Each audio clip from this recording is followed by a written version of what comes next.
There is a place in the North Atlantic, roughly midway between the coast of Newfoundland and the western shores of Ireland, where the ocean floor drops away to depths that swallow sound and light alike. No land is visible in any direction. The horizon is a clean, indifferent circle of grey water meeting grey sky. In the years between 1939 and 1945, this stretch of open ocean became the most contested body of water on Earth, not because armies clashed here, not because cities burned along its shores, but because beneath its surface, a new kind of warfare was being waged, in near total silence and near total darkness, by men sealed inside steel tubes that were never truly meant to survive what was asked of them. They were called U-boats, and the vessel at the center of that war, the one built in greater numbers than any submarine before or since, the one that came closer than any other weapon to severing the lifeline between the old world and the new, was the Type VII. What follows is not a story about ideology. It is not a story about flags or speeches, or the men who sent others to die from behind polished desks.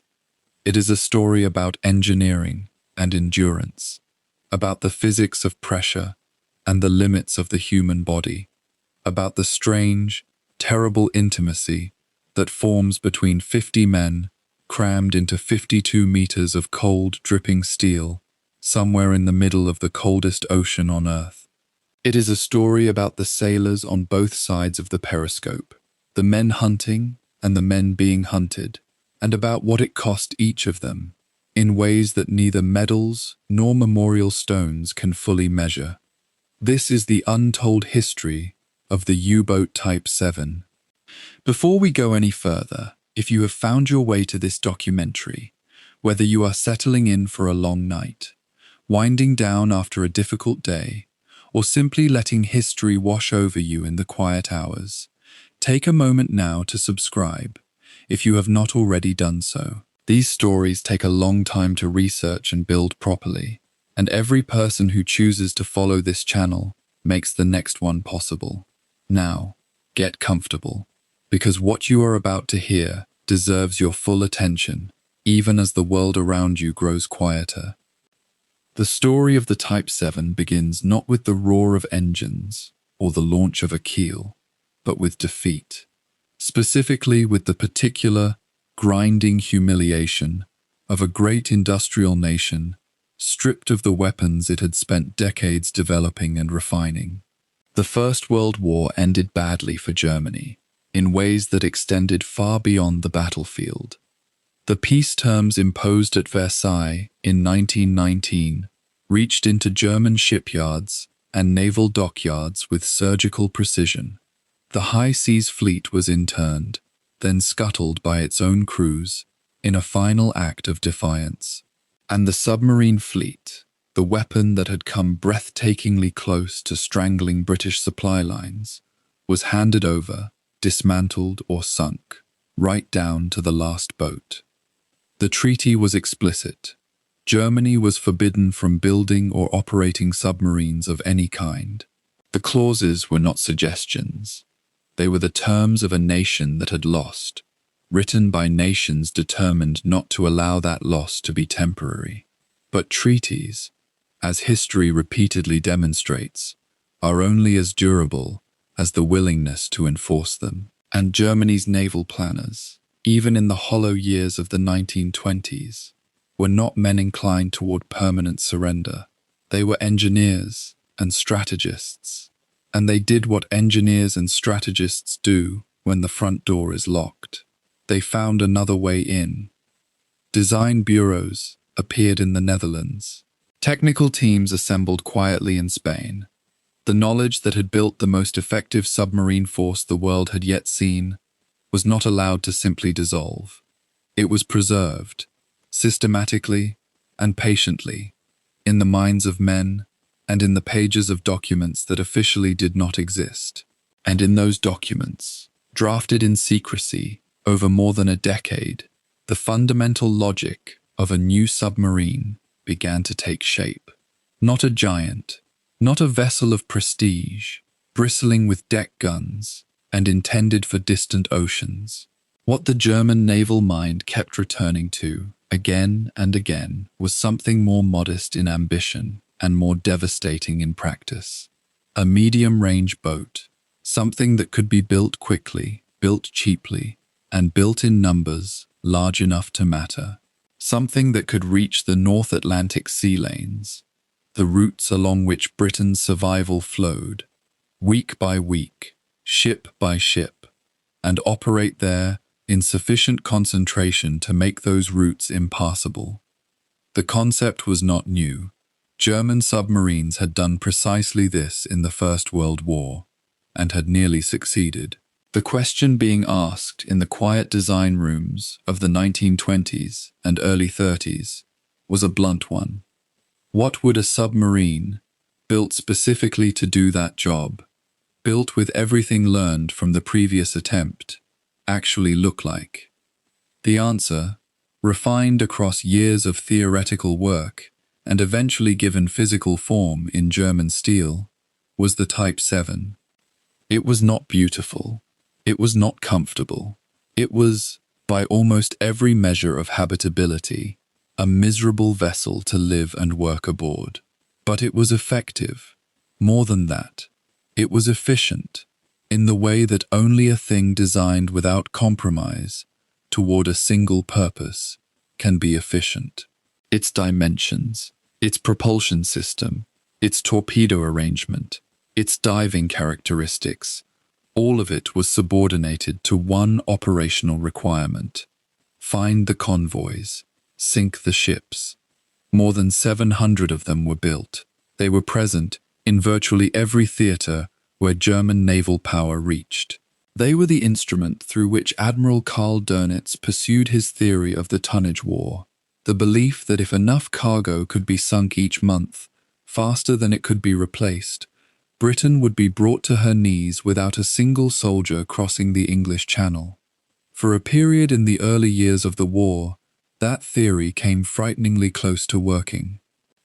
And when it stopped working, when Allied technology, Allied intelligence, Allied courage, and Allied industrial output combined to turn the tide against the wolf packs in the spring of 1943, the men who had sailed the Type VIIs paid for that failure with their lives, at a rate that is difficult to fully absorb even now, many decades later. Of every 100 men who served in the German U-boat arm during the Second World War, roughly 75 did not come home. The numbers vary slightly depending on the method of calculation, but the essential truth does not. The U-boat service was, statistically, among the most lethal assignments given to any serviceman by any nation during the entire conflict. These were not abstract casualties. They were men who had learned a trade, who had trained exhaustively, who had formed the tight, particular bonds that only shared danger creates, and who went down with their boats into water so deep and so cold that no rescue was possible and no trace remained. Their story deserves to be told carefully, and that is what we intend to do here, across the chapters that follow, from the drawing boards of the secret bureaus to the silent yards of German ports in the final days of the war, from the inside of a pressure hull to the bridge of a convoy escort destroyer, from the offices of Bletchley Park to the flooded compartments of a stricken boat somewhere in the mid-Atlantic night. Settle in. The water is dark, and the history runs deep. The war ended, and with it, Germany's fleet slipped beneath the water for the last time, not in battle, but in surrender. Across the North Sea and into Allied ports, the submarines came in one by one, their conning towers flying white flags, their crews exhausted and hollow-eyed. More than 140 U-boats handed over to the victorious powers. Others were scuttled. Others still were sailed out into deep water and sunk in organized disposal operations, their hulls broken open by sea pressure and left to rust in silence on the ocean floor. For the men who had built them, who had designed them, who had poured years of expertise into the craft of submarine warfare. It was not merely a military defeat. It was the erasure of an entire professional world. The Treaty of Versailles was signed in the summer of 1919, and its naval clauses were precise and deliberate. Germany was forbidden from building or possessing submarines of any kind, not as a punitive afterthought, but as a considered strategic decision by the Allied powers, who had experienced firsthand what German submarines could do when given open water and political will. The unrestricted campaign of the war's middle years had come close, genuinely close, to starving Britain into submission. The treaty framers understood this. They had no intention of allowing that instrument to be reconstructed. The ban on submarines was total, the language of the treaty unambiguous, and the inspection regime designed to enforce it. On paper, Germany's underwater capability was finished entirely. But paper has limits. Knowledge does not dissolve when a treaty is signed. The engineers who had designed the late-war U-boats, the naval architects who understood pressure hull mathematics and ballast tank dynamics and propulsion ratios, did not simply cease to exist. They were professionals, most of them civilians by training, and they needed work. Some quietly found it abroad. In the Netherlands, a company called Ingenieurskantoor voor Scheepsbouw, the engineering office for shipbuilding, was established in The Hague not long after the war's end. Its shareholders and its staff were overwhelmingly German naval designers, working under Dutch corporate registration, available to any foreign naval power willing to pay for their expertise. Finland bought submarines from them. Turkey bought submarines from them. Spain bought submarines from them, and in designing those boats for foreign clients, the German engineers kept their skills current, their institutional knowledge alive, and their professional community intact. The arrangement in Spain was similarly useful in a different way. A design bureau in Cadiz provided another channel through which German naval architects could work on submarine concepts that, while officially foreign projects, were shaped by German strategic thinking about what a future submarine force might need to look like. The specific parameters being considered were driven not by the requirements of small neutral navies, but by the North Atlantic, that vast, weather-punished body of water that Germany would have to contest in any future European war involving Britain. The question being quietly turned over in German naval planning circles was precise. What kind of submarine could threaten British supply lines across the Atlantic, could be built in large numbers without straining industrial capacity, and could still be operated by a relatively small crew? It was a strategic question, dressed up as an engineering one. The answer that slowly emerged from those covert offices and draft drawings was a boat of medium size and medium range. Not the enormous ocean-going cruiser submarines that some navies preferred, and not the small coastal torpedo boats suited only to shallow littoral waters. Something in between. A vessel that could cross the North Atlantic, spend time on patrol in the western approaches and the convoy lanes, and return to port without requiring at-sea resupply for shorter missions. The displacement figure being discussed was in the range of 600 to 700 tons surfaced, substantial enough to carry a meaningful torpedo load and endure Atlantic weather, but not so large that it would be slow or expensive to produce. Mass production was not an afterthought. It was baked into the design philosophy from the very beginning. Germany would need many of these boats, not a handful of impressive ones. What made the covert years genuinely significant was not any single breakthrough design, but the accumulation of engineering judgment that came from working on real projects for paying clients. The Dutch registered office produced boats that were actually built and actually sailed, which meant the German designers received feedback that purely theoretical work could never have provided. Structural choices were tested against sea conditions. Propulsion arrangements revealed their maintenance demands under operational use. The saddle tank ballast system, a configuration that would become a defining characteristic of the Type VII, was developed and refined through these years of quiet practice. By the time Germany was in a position to build submarines openly again, its designers were not starting from nothing. They were drawing on more than a decade of covert, continuous, professionally rigorous work. The man most associated with the strategic vision that the Type VII would eventually serve was not an engineer. Admiral Karl Dönitz was a submarine commander of the First World War, a man who had been captured in the Mediterranean in 1918 and spent months as a prisoner of war, thinking, among other things, about how submarines should be used. His ideas would come to define German submarine doctrine, the concept of coordinated group attacks against convoys, of submarines operating not as lone hunters, but as communicating pack formations. But in the 1920s and the very early 1930s, Dönitz was not yet the dominant figure in German submarine thinking. That strategic vision was being shaped collectively through internal naval planning papers and debates about fleet composition that had to be conducted with extraordinary care, given the treaty obligations Germany still nominally observed.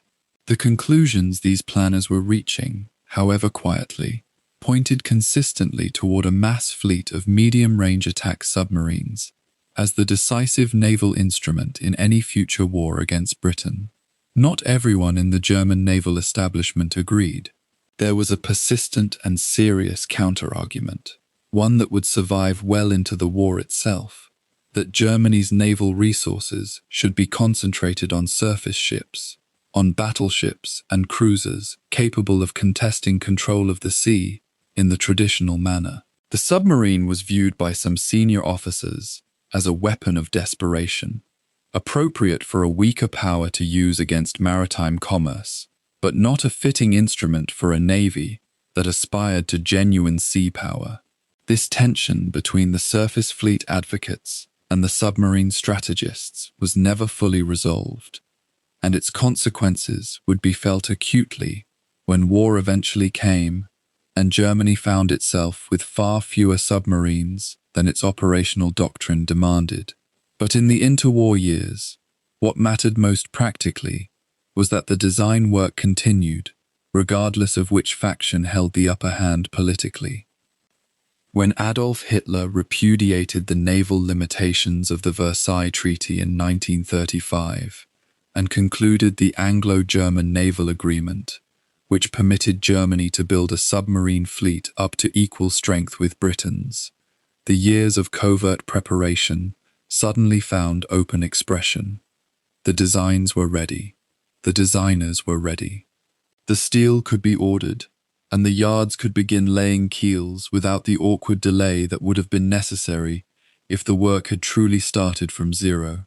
The first Type I U-boat, which incorporated lessons from the covert years, was already being superseded in design thinking by the specifications that would produce the Type VII. The foundational parameters were being locked in: the pressure hull diameter, the torpedo tube arrangement, 4 tubes forward and 1 stern tube, the operational diving depth, the surfaced and submerged speed targets, the fuel capacity, and the range figures that would allow the boat to reach the Atlantic convoy routes and return. What those specifications demanded above everything else was reliability. A submarine on patrol far from port, far from repair facilities, subject to depth charge attack and the constant mechanical stress of repeated diving and surfacing, could not afford elaborate systems that might fail at the worst possible moment. Every engineering choice was evaluated partly on whether it could be maintained by the crew at sea using what they had on hand. The single-shaft propulsion arrangement, one propeller driven by diesel engines on the surface and electric motors when submerged, was simpler than twin-shaft alternatives and easier to service, even at the cost of some redundancy. Simplicity and robustness were not concessions made reluctantly. They were design virtues pursued deliberately, because the men who would eventually serve in these boats would have no margin for complexity when 300 meters of ocean lay above their heads. By the mid-1930s, as the first steel was being cut for what would become the Type VII, the foundational work was complete. The vessel that emerged from it was not the product of sudden inspiration or a single moment of engineering genius. It was the result of more than 15 years of preserved expertise, covert practice, strategic debate, and careful translation of operational experience into steel and specification. The men who drafted those final drawings understood that they were not simply designing a weapon. They were designing a mass-producible system, a repeatable unit that could be turned out by multiple yards simultaneously, crewed by men trained to a common standard, and deployed in numbers large enough to make a strategic difference. Whether those numbers would ever be achieved was a question that remained for the moment unanswered. What was beyond question was that the design itself was ready, the keel could be laid, and the North Atlantic was waiting. Every machine begins as an argument. Before the first steel plate was cut, before the first weld was struck, the Type VII existed only as a set of competing demands on paper, demands that could not all be satisfied at once, and whose resolution would define how thousands of men lived, fought, and died across the following decade. The engineers and naval architects working within Germany's covert submarine design bureaus in the late 1920s and early 1930s were not simply drawing a boat. They were trying to solve a problem that had no clean answer. How do you build a submarine capable of reaching deep into the Atlantic, surviving long enough to matter, and hitting hard enough to change a war, all within the tonnage limits that secrecy and later political constraint demanded? Every line they put on paper was a trade. Every trade had a cost. And more often than not, it was the men who would eventually crew these vessels who paid it. The first and most fundamental decision was what kind of hull to build around. The pressure hull, the inner cylinder of steel that would actually contain the crew, the engines, and the weapons, had to balance two forces that worked in direct opposition. Make it wider, and the crew would have more room, more equipment could be installed, and internal storage would increase. Make it narrower, and the vessel would be easier to manufacture, lighter to drive, and easier to reinforce against the crushing pressures of depth. The designers settled on a pressure hull diameter of roughly 4.5 meters across its widest internal section, a figure that sounds generous until you consider that this space had to house 2 diesel engines, 2 electric motors, batteries running the entire length of the keel, torpedo stowage, a galley the size of a wardrobe, and the sleeping quarters for approximately 50 men. Narrowness was chosen. Practicality was sacrificed. The hull that emerged was a precision instrument made for killing, not for living in. Surrounding that inner pressure hull, the designers attached what became one of the Type VII's most distinctive structural features, the saddle tanks. Rather than placing the main ballast tanks entirely inside the pressure hull, which would have consumed precious internal volume, the design team positioned large external ballast tanks along both sides of the hull, wrapping around it like the saddlebags of a horse. When these tanks were flooded, seawater replaced air, and the boat descended. When they were blown with compressed air, the water was expelled and the boat rose. It was an elegant solution to a difficult spatial problem, and it had a secondary benefit. The saddle tanks acted as a kind of structural buffer along the flanks of the hull, providing additional protection against glancing blows and near-miss depth charge detonations. The trade-off was that these exposed external tanks were vulnerable to damage and impossible to reach for repair while at sea. They were a compromise, as almost everything about the Type VII was a compromise, but they were a compromise that worked. Propulsion presented its own set of arguments. Earlier German submarine designs, along with many foreign contemporaries, had favored a twin-shaft arrangement, two propellers, each driven by its own engine and motor, offering redundancy in the event of mechanical failure. The Type VII's designers looked at twin-shaft propulsion and saw weight, complexity, and cost.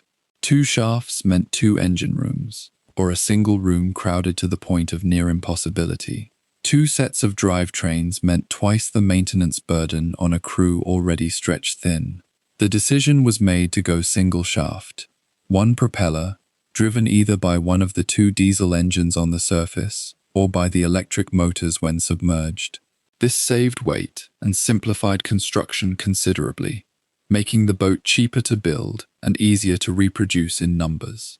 It also meant that a single catastrophic failure in the drivetrain could leave the boat unable to maneuver at the worst possible moment. The designers accepted that risk. Numbers mattered more than redundancy, and a fleet of single-shaft boats was more useful than a smaller fleet of twin-shaft ones. The torpedo arrangement was where lethality was most directly written into the design. 4 torpedo tubes were mounted at the bow, each capable of launching a torpedo at a target ahead of the vessel, and a single tube was positioned at the stern for rearward shots, a capability that would prove its worth in engagements where a boat was being pursued or where an attack required a rapid exit. Internally, the Type VII could carry 14 torpedoes in total across its various reload positions. Though the physical process of reloading a torpedo tube while submerged was a grueling feat of mechanical labor in a space so confined that men had to flatten themselves against the hull to allow the weapon to pass. The choice to fit 4 bow tubes rather than 6 reflected the same logic that ran through every other decision in the design. Acceptable capability at minimum cost of space and weight. 6 tubes would have required a longer, heavier bow section. 4 tubes, used well, could sink a convoy. The single most contested question in the design process was habitability, or more precisely, how little of it was required. Naval architects understood that a submarine crew would be at sea for weeks, sometimes months, operating under conditions of chronic sleep deprivation, physical confinement, and psychological pressure with no reliable means of escape. They understood this, and they chose to address it only to the minimum degree the crew's basic functional survival demanded. Bunks, when they existed at all, since some crew members in the forward torpedo room slept on and beside the torpedoes themselves, were stacked in tiers, so narrow that a man could not turn over without partially waking his neighbor. The single toilet, known formally as the Kopf, served the entire crew, and its operation under any depth pressure was a procedure complex and unpleasant enough to have warranted its own section in the technical manual. Fresh water was rationed to a degree that made personal hygiene almost meaningless across a patrol of several weeks.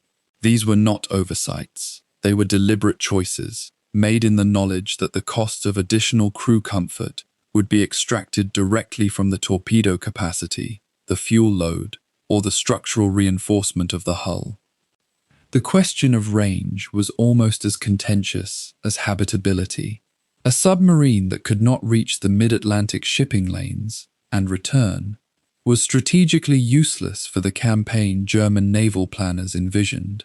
The Type VII, in its initial configuration, carried enough fuel to travel roughly 6,500 nautical miles at economical cruising speed, a figure that left the boat with a relatively thin operational margin once it arrived in its patrol area and began maneuvering at higher power to attack and evade. Maximizing fuel capacity meant maximizing the size of the saddle tanks and adding supplemental fuel storage wherever internal geometry permitted, including in spaces originally intended for other purposes. Every liter of diesel that went into an additional tank was a liter that displaced something else: water, food, Spare parts. The patrol provisions for a standard deployment were calculated to feed roughly 50 men for approximately 8 to 10 weeks, stored in every available nook of the hull, including the bilges, in quantities that shrank as the boat progressed through its patrol, and crew members gradually recovered living space from beneath sacks of potatoes and crates of canned goods. The pressure hull's depth rating, the maximum depth to which the vessel could theoretically be taken before the steel yielded to the sea, was a figure the designers treated with careful seriousness, and the Allies would spend years trying to determine with precision. The Type VII was designed to operate at depths that would carry it well below the effective depth settings of the earliest British depth charges, a deliberate margin that gave commanders a survival option when under attack. Reinforcing the hull to achieve this rating required high-quality steel and precise welding, both of which imposed exacting standards on the shipyards and supply chains that would eventually produce the vessels in their hundreds. This depth capability was not a fixed advantage. Allied ordnance engineers would work continuously to extend the effective reach of their weapons downward, and the engineering margin built into the Type VII would erode as the war continued. But in the early years, it was real, and men survived because of it. The first prototype variant, designated the Type Varia, was laid down in conditions of deliberate secrecy before the political landscape had shifted to allow open rearmament. The work was framed and documented through bureaucratic language designed to obscure its true purpose, a continuation of the same institutional concealment that had preserved German submarine expertise through the years of formal prohibition. The boat that emerged from this process was not large, not luxurious, and not revolutionary in any single respect. What it was coherent.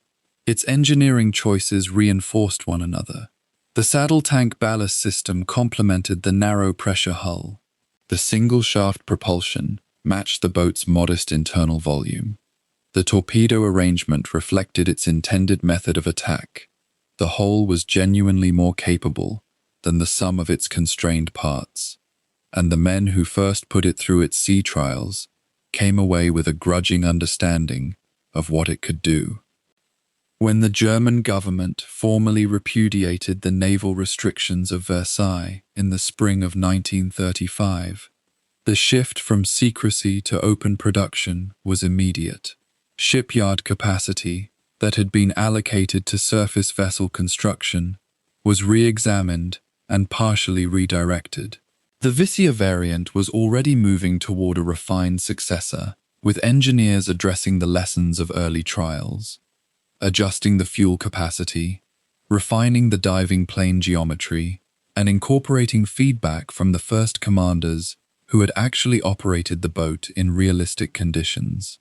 The revised Vibe variant that emerged from this process added range through increased fuel bunkerage and made incremental refinements to the propulsion arrangement. It was better than its predecessor by a meaningful margin, without requiring fundamental changes to the manufacturing process. The yards could adapt without starting over, which was precisely the point. What the designers had created, in the end, was not a marvel of comfort or elegance. It was a machine built to a purpose, stripped of everything that did not serve that purpose, and refined to the point where its constraints had been turned, wherever possible, into features.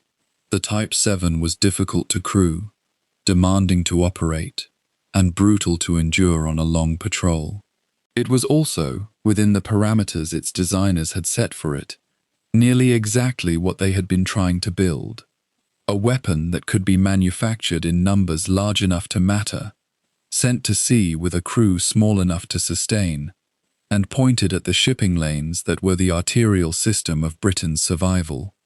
The drawing boards had done their work. Now the yards would do theirs.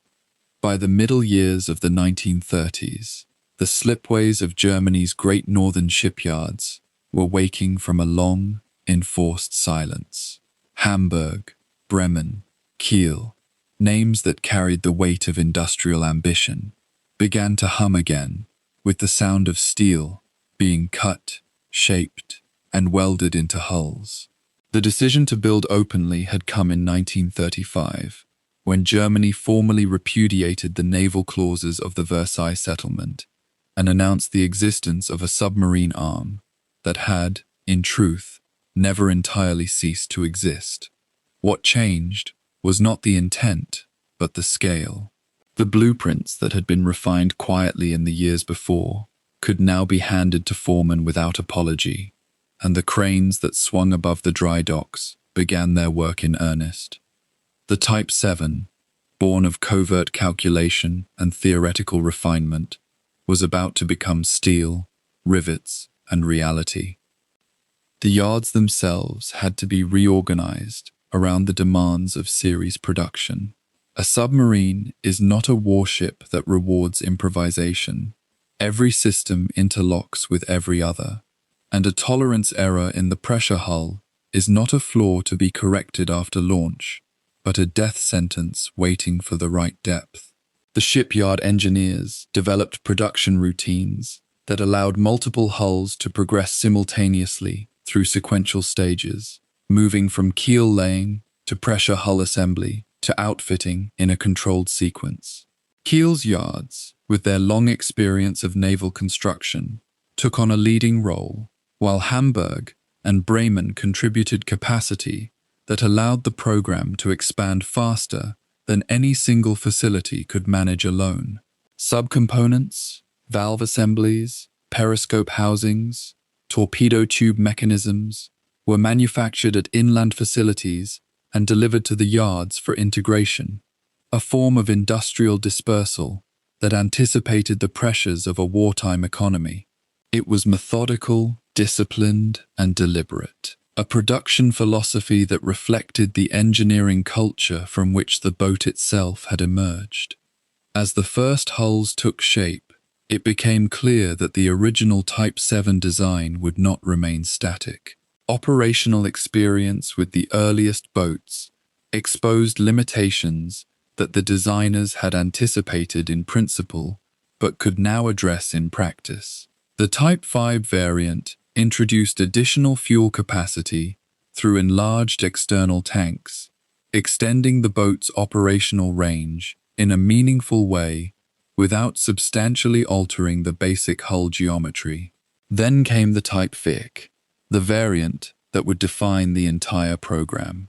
Refined, slightly heavier than its predecessors, fitted with improved diving equipment and updated electrical systems, the VIC represented the mature expression of everything the design team had been working toward since the covert years. It was not a radical departure. It was a careful accumulation of lessons, each one small, the collective effect significant. The VIC and its close relative, the VIC/41, would eventually account for the great majority of all Type VII boats built, and it was in these hulls that most of the war's U-boat story would unfold. Alongside the physical construction of the fleet ran the equally demanding work of building the human organization that would operate it. A submarine is not a machine that can be handed to a crew and sailed away on instinct. It demands a specific kind of man, not simply brave, though bravery was assumed, but technically fluent, psychologically resilient, and capable of functioning as part of an interdependent group under conditions of extreme confinement and stress. The selection process for U-boat crews drew from the broader German naval manpower pool, but the filtering was rigorous. Physical fitness was a baseline requirement, not a distinction, and the psychological evaluations were designed to identify men who could tolerate isolation without fracturing and could follow orders under conditions where the consequences of disobedience were not punishment but death. The training pipeline was structured, deliberate, and demanding to a degree that surprised even men who had come from other demanding branches of the service. Recruits passed through basic seamanship and naval discipline training before being streamed toward the specialized schools that governed each technical role: engineering, torpedo operations, communications, navigation. The torpedo school produced men who could arm, adjust, and fire the boat's primary weapons in any sea state, working in the cramped forward spaces with practiced efficiency. The engineering school produced men who understood every valve and gauge in the propulsion and trim systems, men who could, in an emergency, make a damaged boat behave as though it were whole. These were not generalist sailors, they were specialists in survival. The capstone of the training sequence was the operational working up period, conducted by the 1st U-boat flotilla and its associated training establishments along the Baltic coast. This was where individual specialists became a crew, and where a crew became something more cohesive, a functional unit capable of executing the rapid, precise evolutions that combat would demand. Crash dive drills were repeated until the time from the alarm klaxon to full submersion fell within the narrow parameters that represented the difference between escape and destruction. Torpedo attack approaches were practiced repeatedly under simulated combat conditions, with instructors monitoring every decision the commander made and every action the crew executed. The Baltic, sheltered and familiar, was an imperfect substitute for the North Atlantic, but it was where the habits that would sustain crews through months of operational patrol were formed. At the center of this entire enterprise, the construction program, the training system, the operational doctrine, stood one man whose influence was so pervasive that the U-boat arm was, in many respects, an institutional extension of his own convictions. Karl Dönitz had commanded U-boats in the previous war, had been captured, and had spent years of imprisonment thinking about what submarine warfare could become if properly organized and resourced. By the mid-1930s, he held command of the reconstituted submarine force and brought to that command a certainty of vision that was both his greatest strength and the source of constant institutional friction. He believed, without reservation, that submarines operating in coordinated groups against Allied supply lines could be decisive in a future war, but only if there were enough of them to create permanent, unbreakable pressure across the entire Atlantic. The number Dönitz fixed on was 300 operational boats. Not 300 boats on the order books, not 300 hulls in various stages of completion, but 300 submarines capable of going to sea and fighting. He calculated that this force, properly deployed, could impose losses on Allied shipping faster than Allied yards could replace tonnage, strangling Britain's ability to sustain itself and wage war. The mathematics were not complicated, but they required an act of strategic imagination that the rest of the German naval leadership was disinclined to perform. The admirals who commanded above Dönitz, and beyond them, the political leadership, were transfixed by the prestige and symbolic power of surface ships. Battleships and heavy cruisers occupied the center of German naval thinking in a way that submarines, useful but unglamorous, simply did not. The resistance Dönitz encountered was not always open hostility. It took the more frustrating form of competing priorities, diverted materials, and building allocations that consistently fell short of what the submarine program required. The vast resources being channeled into capital ship construction, into the great hulls that would become the centerpieces of a surface fleet, represented steel, skilled labor, and dockyard capacity that was not flowing into U-boat production.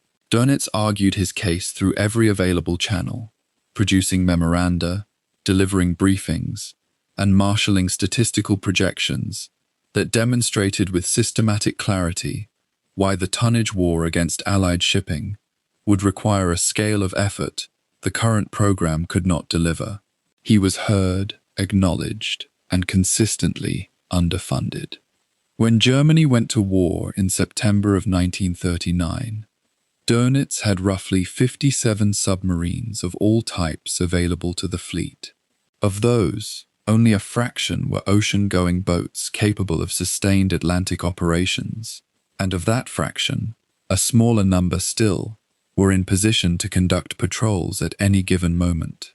Against the backdrop of his 300-boat target, it was a force that looked less like a strategic weapon and more like a demonstration of intent. The men in those boats were trained, motivated, and well-led. The doctrine that would direct their operations was sophisticated and well-conceived.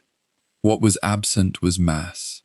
The sheer numerical weight that Dönitz had argued, and continued to argue, was the precondition for everything else the U-boat arm intended to accomplish. Yet the yards did not stop. Through the opening months of the war, new keels were laid and new hulls progressed through the production sequence, and the rate of commissioning began to rise as the industrial momentum that had been building since 1935 compounded itself. Each newly commissioned boat arrived at its flotilla with a crew that had passed through the training pipeline, completed its working-up period in the Baltic, and emerged as a functional fighting unit ready to receive operational orders. The ceremony of commissioning, the formal raising of the war ensign, the reading of the vessel into service, was brief and practical rather than ceremonial, a reflection of the culture that Dönitz had instilled across the entire arm. There was no time for theatre. There was a war to fight, and the ocean was waiting.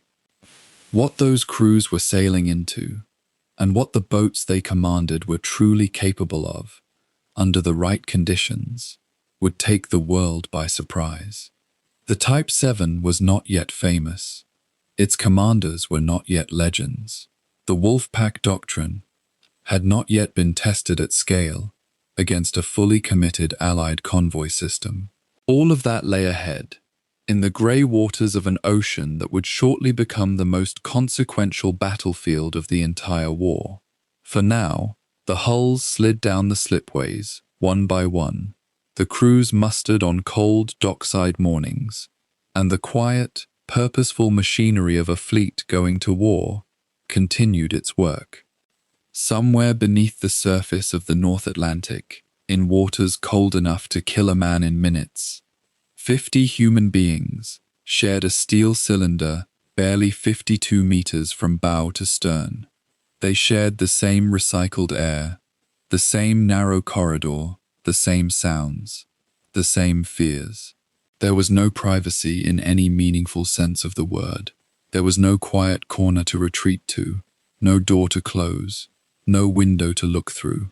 The world outside the pressure hull was either black water or deeper black water, and the world inside was machinery, bodies, and the low permanent hum of systems that had to keep running, or everyone died.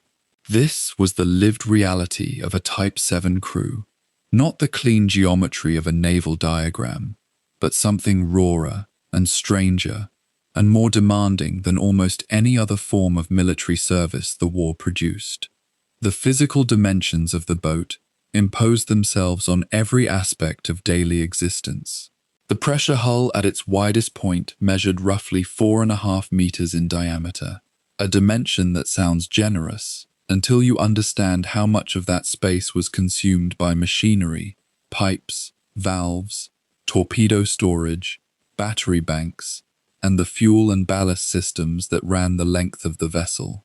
What remained for the men was a narrow central corridor, a wardroom barely large enough for the officers to sit shoulder to shoulder, a radio room the size of a closet, and berthing arrangements so cramped that the concept of a personal bunk was a privilege not available to most of the crew. In the forward torpedo compartment, men slept in hammocks slung between the torpedo tubes, or on makeshift beds laid directly across the torpedoes themselves. When a torpedo was fired, the man who had been sleeping on it lost his bed. This was not metaphor. This was the arithmetic of the boat. The watch rotation system structured life aboard in ways that had no parallel in ordinary human experience.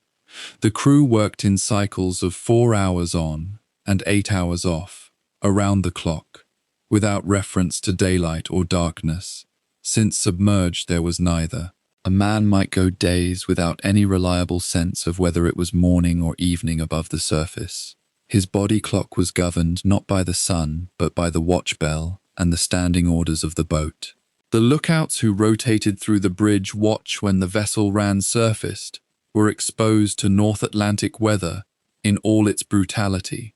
Cold so deep, it penetrated regardless of clothing, spray that soaked and chilled within seconds, and seas that sometimes broke over the bridge tower and sent men grabbing for their safety lines in pure survival reflex.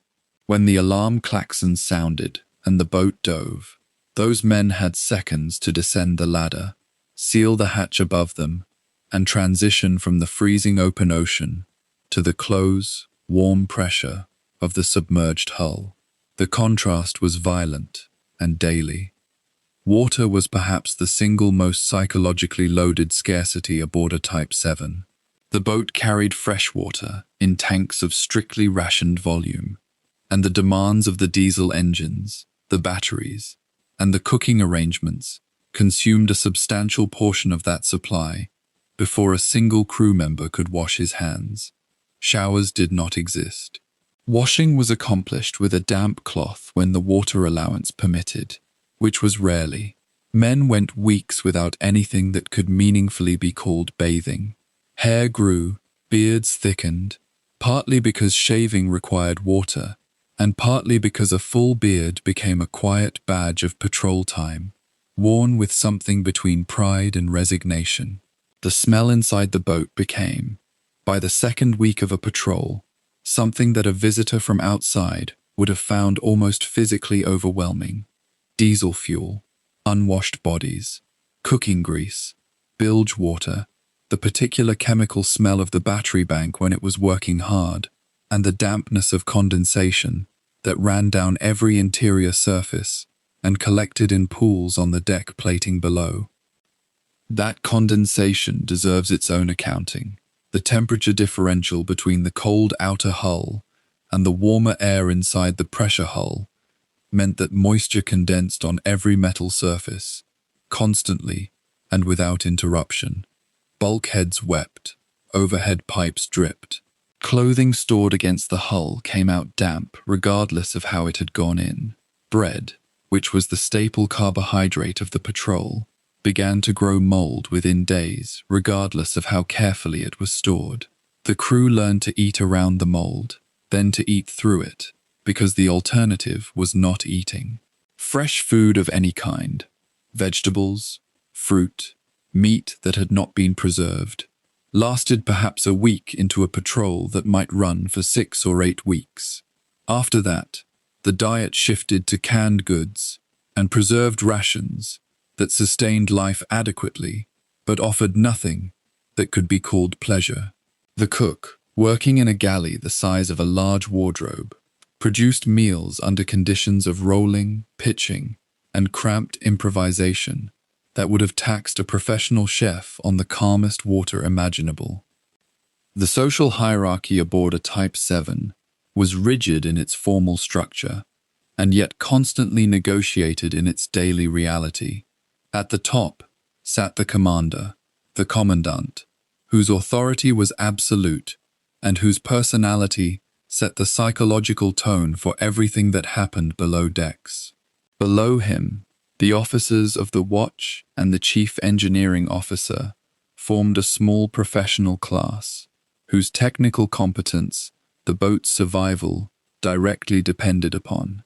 Below them, the senior ratings, experienced petty officers who ran the torpedo room, the engine room, and the control room, formed the human backbone of the vessel. And below them, the junior crew, young men, sometimes very young, who had trained hard and arrived aboard knowing theory and procedures, but who had not yet absorbed the particular knowledge that only came from time inside the boat. The commander knew all of their names. He knew which man was a steady presence under pressure, and which man was not yet sure of himself. In a vessel this small, you could not know. The relationship between a commander and his crew was unlike almost any other in the war. It was not the relationship of an officer in a large formation who never met most of the men he commanded. It was closer, in some ways, to something almost familial, though that word softens what was actually a bond forged in shared physical hardship and mutual existential dependency. A good commander communicated calm without performing it. He moved through the boat with a kind of deliberate steadiness that the crew read constantly and instinctively, the way a crew reads weather. If the commander appeared unworried when the depth charges were falling close enough to crack the light fittings and throw men off their feet, the crew found it easier to remain functional. If he appeared uncertain, the effect ran through the boat within minutes, because in 52 meters of steel there was nowhere for uncertainty to hide. The psychological pressure of weeks at depth in enemy waters was not dramatic in the way that surface combat was dramatic. It was cumulative, grinding, and largely invisible. It expressed itself in shortened tempers that then had to be managed in full view of everyone. It expressed itself in the particular silence that fell over a crew when the hydrophone operator reported propeller noise above. Destroyers searching, pinging with their ASDIC, working the geometry of the hunt. During those hours of silent running, when the commander ordered all unnecessary machinery shut down and the crew moved in their socks so that noise discipline could be maintained, the interior of the boat became something between a church and a trap. Every man sat with his thoughts and the sound of his own breathing and the distant mechanical pulses of the hunters overhead. Some men prayed, some slept, because experienced U-boat men learned to sleep under depth charge attack as a matter of psychological survival. Some simply waited, which is perhaps the hardest thing of all.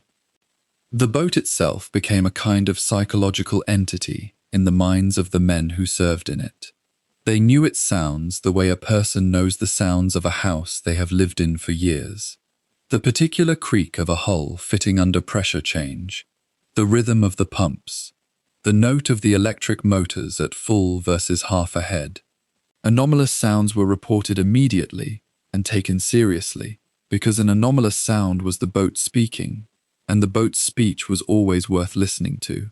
There was a kind of intimacy with the machine that had no equivalent on the surface.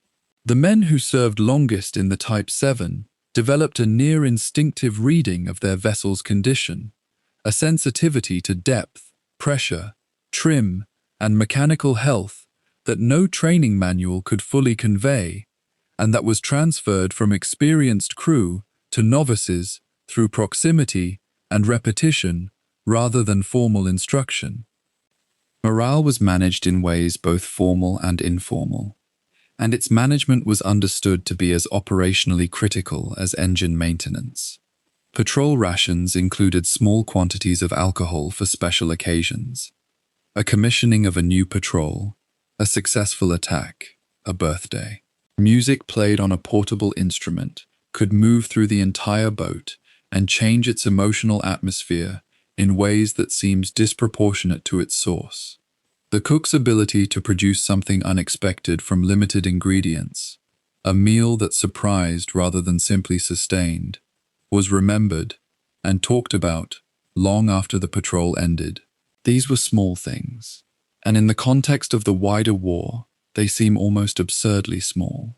But inside 52 meters of steel, in the middle of winter, in the North Atlantic, small things were the architecture of sanity.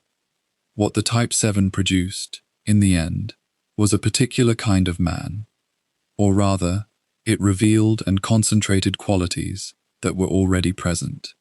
Patience, mechanical fluency, the capacity to function under sustained uncertainty, loyalty to the men immediately around you rather than to any abstract cause, and a relationship with fear that was not its absence, but its management. The men who sailed these boats came from across the social and regional spectrum of Germany, and they were not ideologues in any useful sense.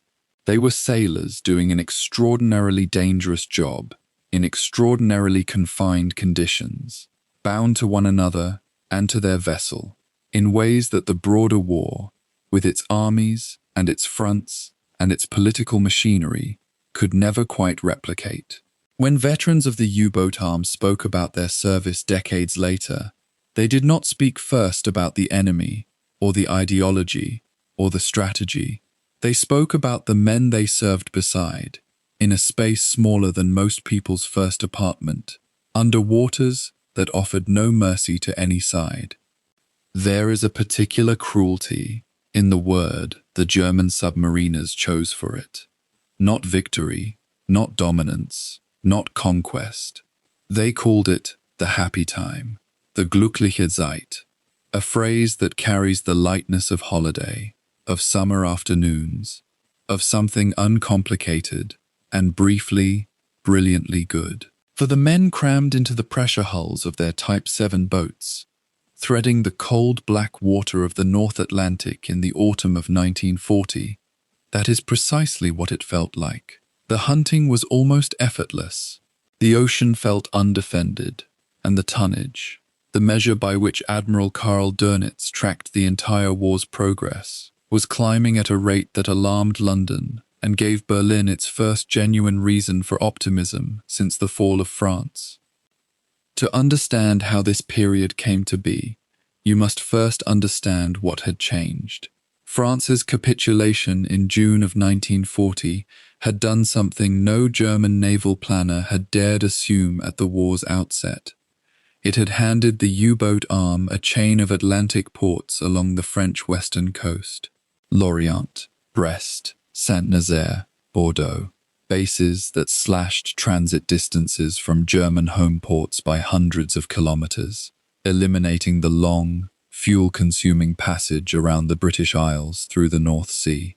Suddenly, a Type VII boat that might have spent a third of its patrol range simply reaching its operational area could now arrive on station with fuel to spare, spend far longer hunting, and return to a port closer to the action than anything the planners in the 1930s had envisioned.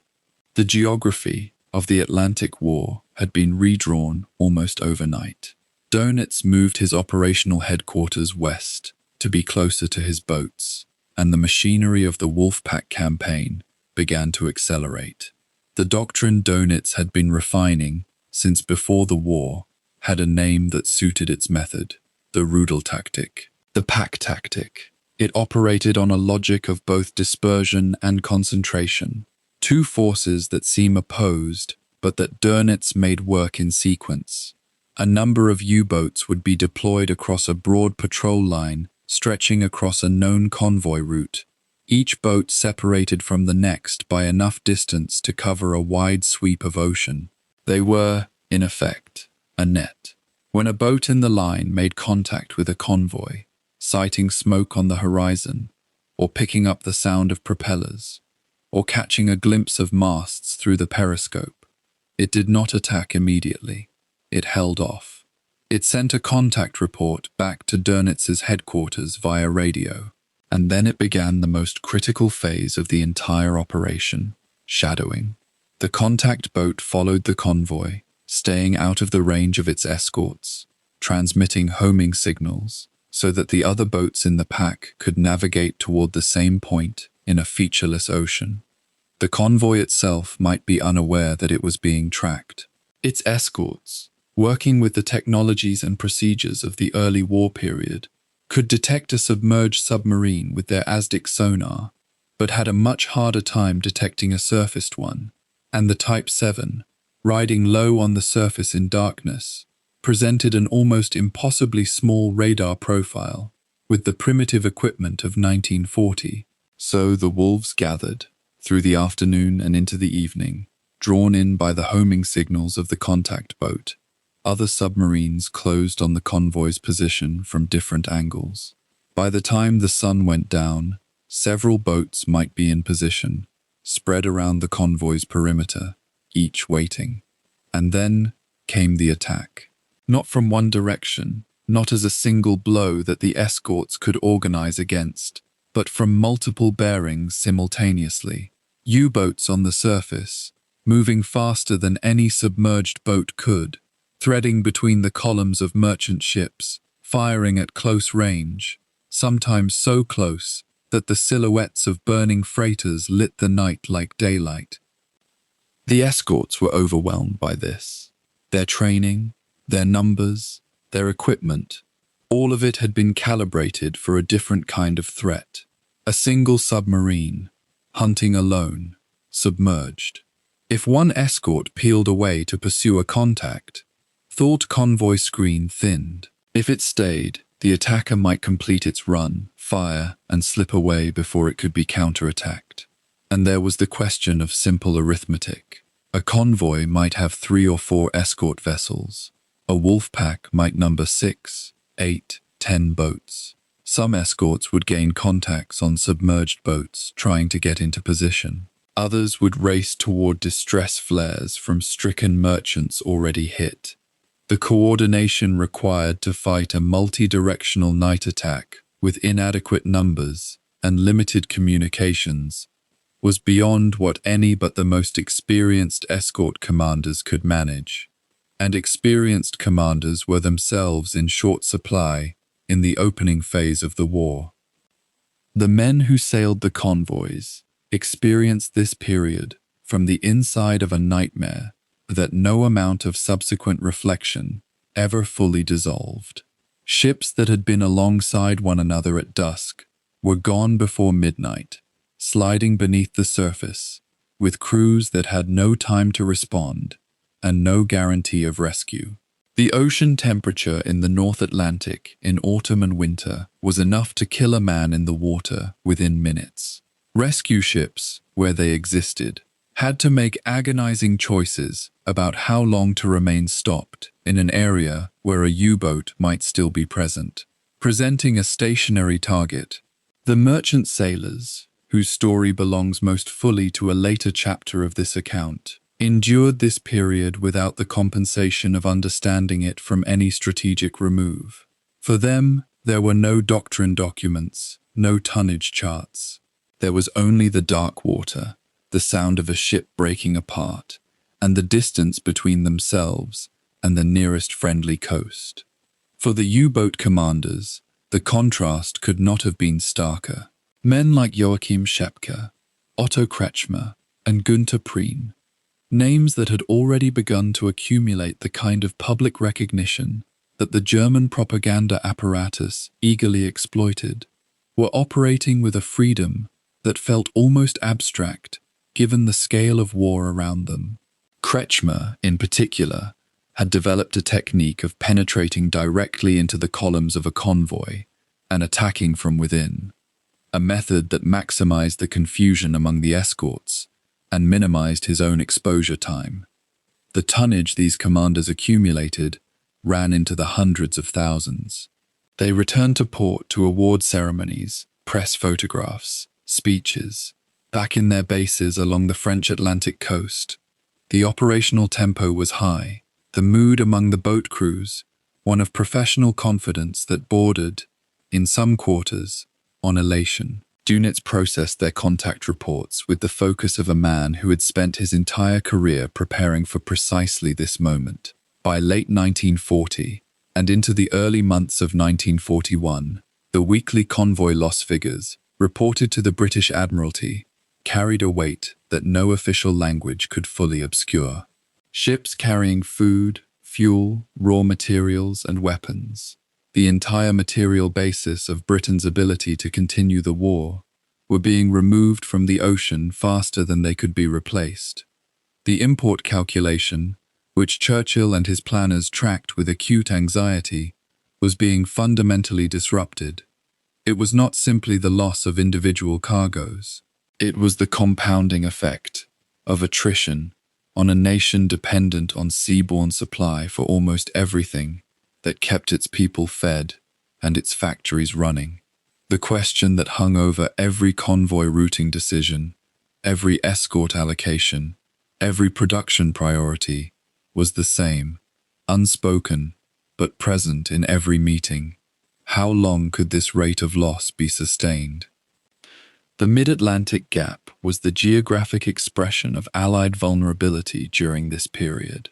It was the zone of ocean, vast, empty, and wind-scoured, that lay beyond the reach of land-based aircraft operating from either side of the Atlantic. The convoy escort might have air cover for the first portion of its route east of Britain, and it might gain cover again as it neared the North American coast. But in between lay a stretch of water where the U-boats operated with effective immunity from air attack. An aircraft overhead changed everything for a U-boat commander. It forced submergence, which cut speed dramatically. It removed the freedom of surface movement that the Wolfpack's coordination depended upon. It compelled caution.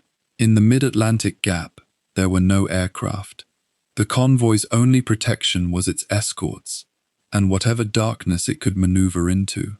The gap would remain a defining feature of the battle for years, a geography of consequence that the Allies would eventually close, but not yet. Not in this period, not during the happy time. The signals dimension of this period operated in ways neither side yet fully grasped. German U-boats radioed contact reports back to Dönitz's headquarters, and headquarters radioed operational orders back to the boats. This traffic was encrypted through the German Naval Enigma system, and for the period in question, it remained largely opaque to British codebreakers, who were engaged in the enormous effort of cracking it. But the sheer volume of radio traffic generated by the Wolfpack's coordination method had a different kind of consequence. It could be tracked through direction finding, even when the content remained unreadable. The British were developing high-frequency direction-finding equipment, soon to be fitted to escort vessels, that could locate a transmitting submarine by triangulating its signal. The foundations of an intelligence war that would eventually transform the battle were already being laid. But in the autumn and winter of 1940, those foundations were not yet solid enough to shift the balance. By spring of 1941, the first signs appeared that the happy times' particular conditions were not permanent. 3 of the most celebrated German U-boat commanders were lost within weeks of one another. Günther Prien's boat failed to return. Joachim Schepke's was rammed and sunk by an escort. Otto Kretschmer was forced to the surface and captured, going into British captivity with a record of sinkings that would never be surpassed. The loss of 3 such commanders in so short a period carried a significance beyond the merely operational.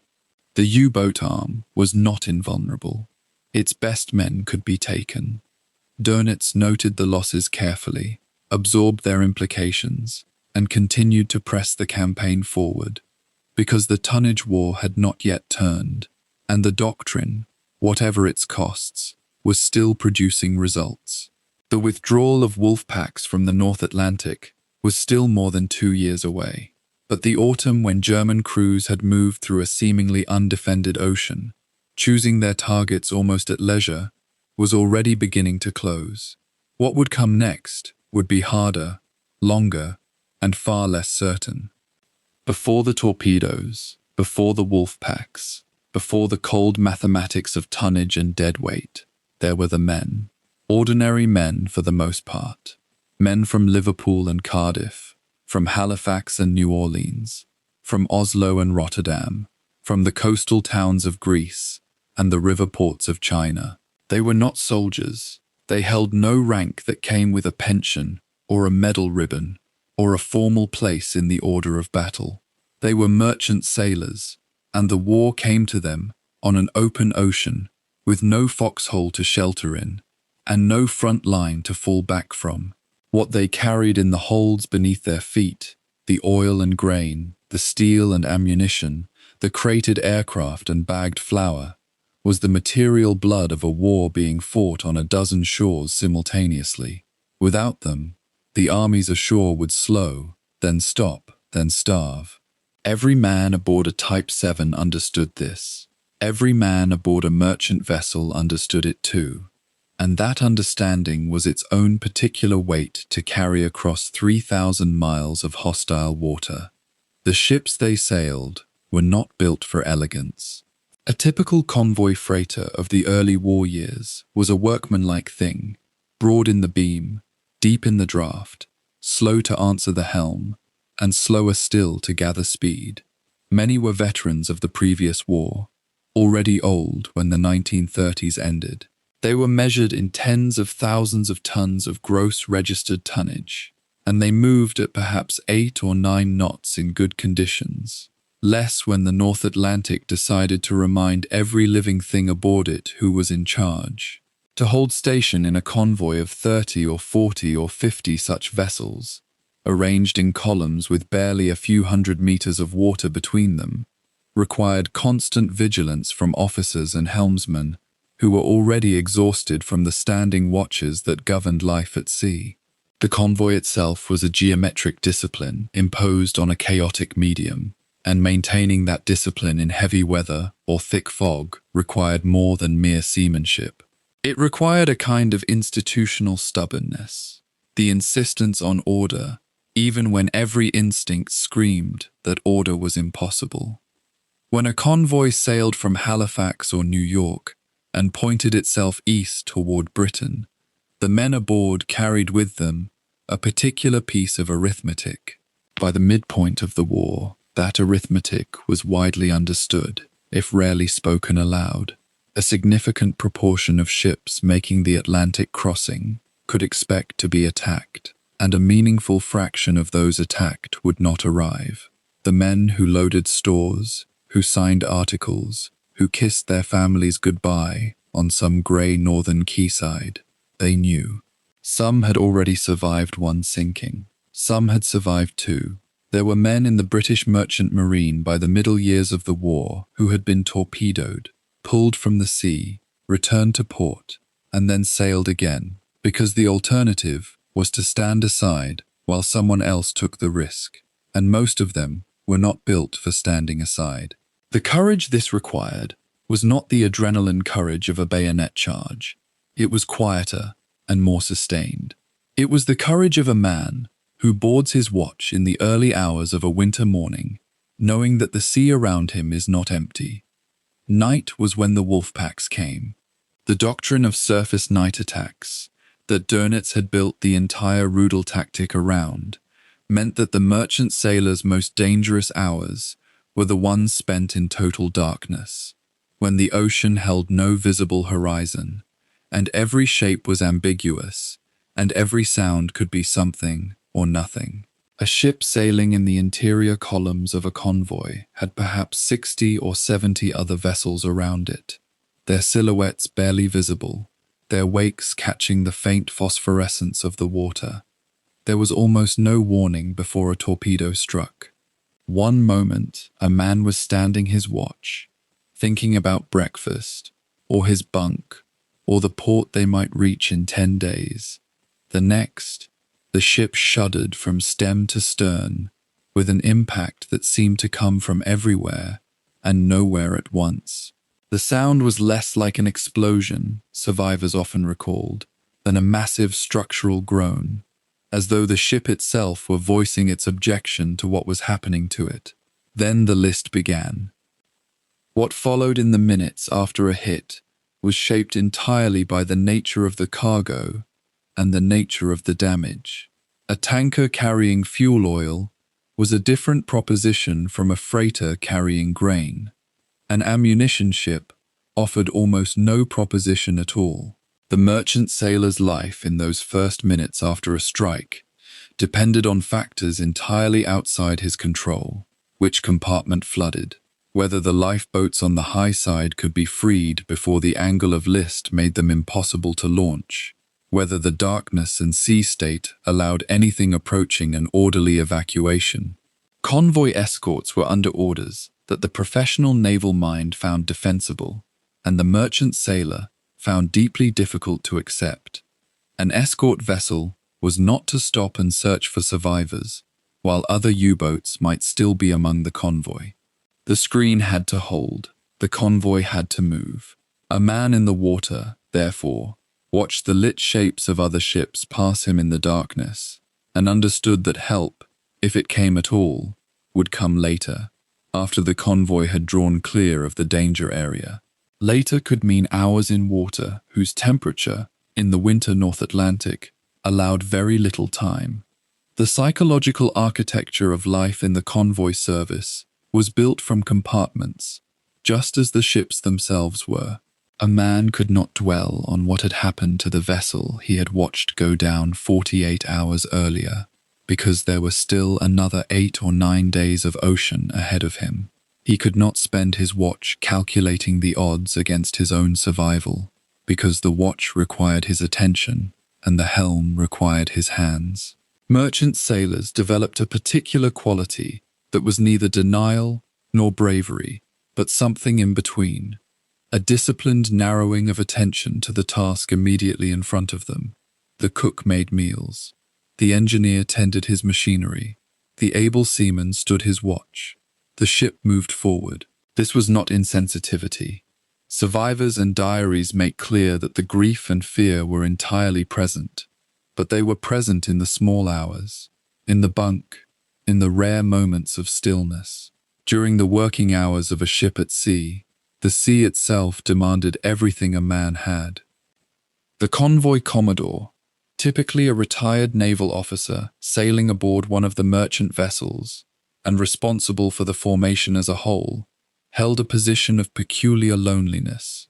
He could signal the escorts, could communicate with other masters, could order course alterations when intelligence permitted, but his ships were not warships.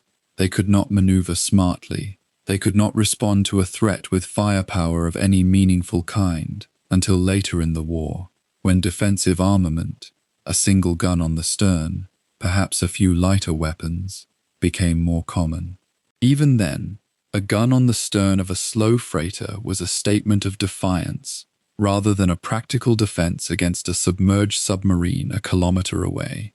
The Commodore watched the convoy, and watched the sea, and made the calculations of a man who understood that he was managing a risk that could not be eliminated, only shaped. By the height of the U-boat campaign, the Allied merchant marine had become an institution defined by a particular kind of collective memory. Seamen's missions in Liverpool and Halifax and New York were full of men who had survived something that most people ashore could not fully imagine. They came in from the sea, with whatever they had been wearing when they abandoned ship. Some had spent hours in open lifeboats before rescue. Some had pulled men from the water. Some had left men behind when there was no choice. They did not always speak about it, and the culture of the sea did not especially encourage speaking about it. A man signed on again, because that was what men in the merchant service did, and because the Ministry of War Transport needed him, and because the alternative was to sit in a boarding house and think about it, which was arguably worse. The psychological cost of this was enormous and largely uncounted, invisible against the visible ledger of tonnage sunk and tonnage built. The Allies eventually introduced the convoy rescue ship, a dedicated vessel, sailing with the convoy, whose sole function was to recover survivors after an attack, releasing escort commanders from the impossible choice between humanity and tactical necessity. These ships became vessels of great importance to the merchant sailor's sense that someone had thought about what happened to him after a torpedo struck. The men who crewed the rescue ships understood that their own vessel, slower even than the freighters it sailed among, was among the most exposed in the convoy. They accepted this as a condition of their work, and they brought men out of the water in conditions that made any other form of rescue impossible. Their contribution to the Atlantic campaign is not recorded in tonnage or in sinkings. It is recorded in the people who arrived at the other end of the ocean and eventually went home. Across the full span of the war in the Atlantic, the Allied merchant marine lost thousands of men to the U-boat campaign. The proportion of merchant sailors who died in the service, measured against the total who sailed, was among the highest casualty rates of any category of wartime employment on the Allied side, higher, in proportional terms, than many branches of the fighting services. They were civilians in law, yet they sailed into the same waters where warships were sunk and aircraft shot down, with less armor and less speed and less institutional recognition than the men in uniform who depended on what they carried. The medals came slowly, the official acknowledgement slower still, and for some, it never fully came at all. The merchant sailor occupied an awkward space in the memory of the war, essential, celebrated in general terms, but somehow always slightly outside the formal narrative. What is not ambiguous is the consequence of their service. The Atlantic supply line held. The armies ashore were fed and fueled and armed. The war continued on terms that made eventual Allied victory possible.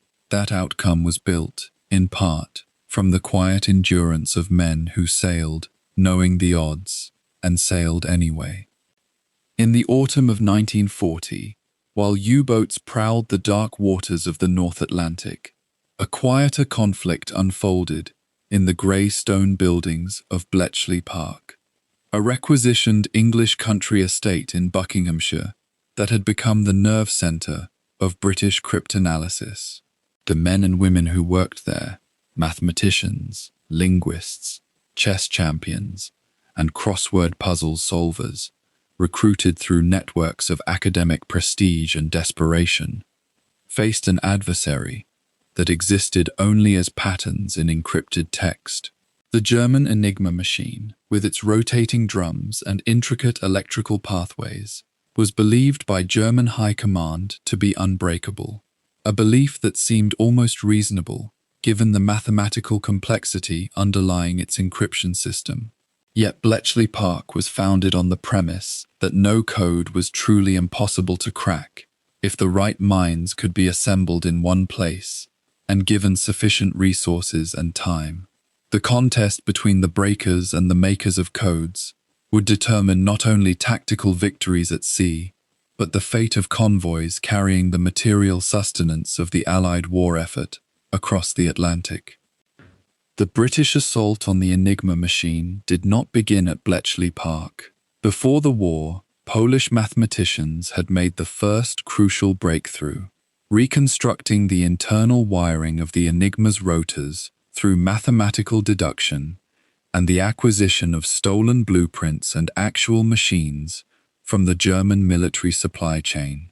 When Poland fell in 1939, Polish intelligence officers fled westward, smuggling their knowledge and their reconstructed bombs, the electromechanical devices designed to test millions of rotor combinations per minute, to French colleagues and then to the British. This knowledge transfer occurred in shadows and safe houses, barely acknowledged by official channels. Yet it handed Bletchley Park the conceptual foundation for everything that would follow. Without the Polish contribution, British cryptanalysis would have started years behind where it actually began.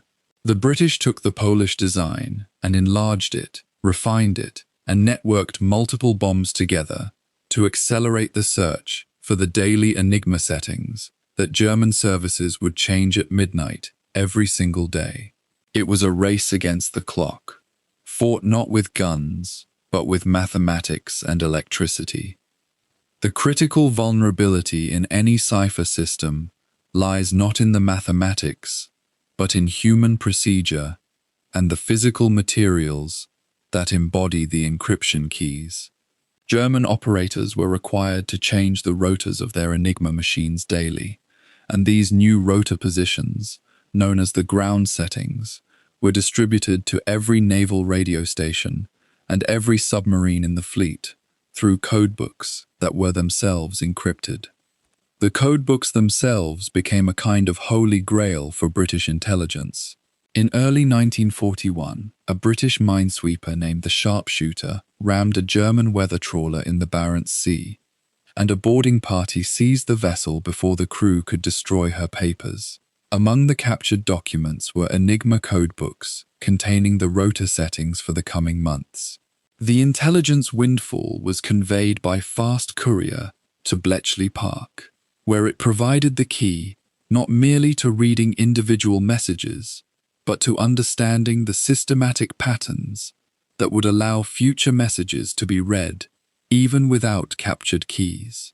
Months later, a German U-boat designated U-boat 510 was forced to the surface by British aircraft in the Bay of Biscay, and before she sank, frogmen from a British motor gunboat dove beneath the waves to retrieve codebooks and cipher materials from her sinking hull. These were not chance occurrences, but the result of coordinated intelligence operations specifically designed to acquire the material foundations of German encryption. Yet the Germans were not passively permitting their codes to be stolen. The very act of German High Command distributing cipher keys through codebooks meant that security was a shared responsibility among hundreds of officers and radio operators across the naval hierarchy, and the Enigma machine itself could be set in different ways by different operators if procedures were not rigorously enforced. German Naval Command under Admiral Erich Raeder and later Karl Dönitz believed deeply in the security of their encryption, sometimes to the point of strategic blindness. This confidence was not entirely misplaced. The Enigma, properly used, was extraordinarily difficult to penetrate. The problem was that proper use required human perfection, and human perfection in a military bureaucracy operating under the stress of total war was difficult to maintain. Some German operators reused rotor settings when they should have changed them. Some repeated their message preambles in ways that gave cryptanalysts a known plain text fragment to work against. Some chose their rotor positions carelessly, using predictable patterns. These human errors, accumulated across thousands of radio transmissions, created the seams through which Bletchley Park drove its mathematical wedges. Bletchley Park's ability to read German naval enigma was not continuous.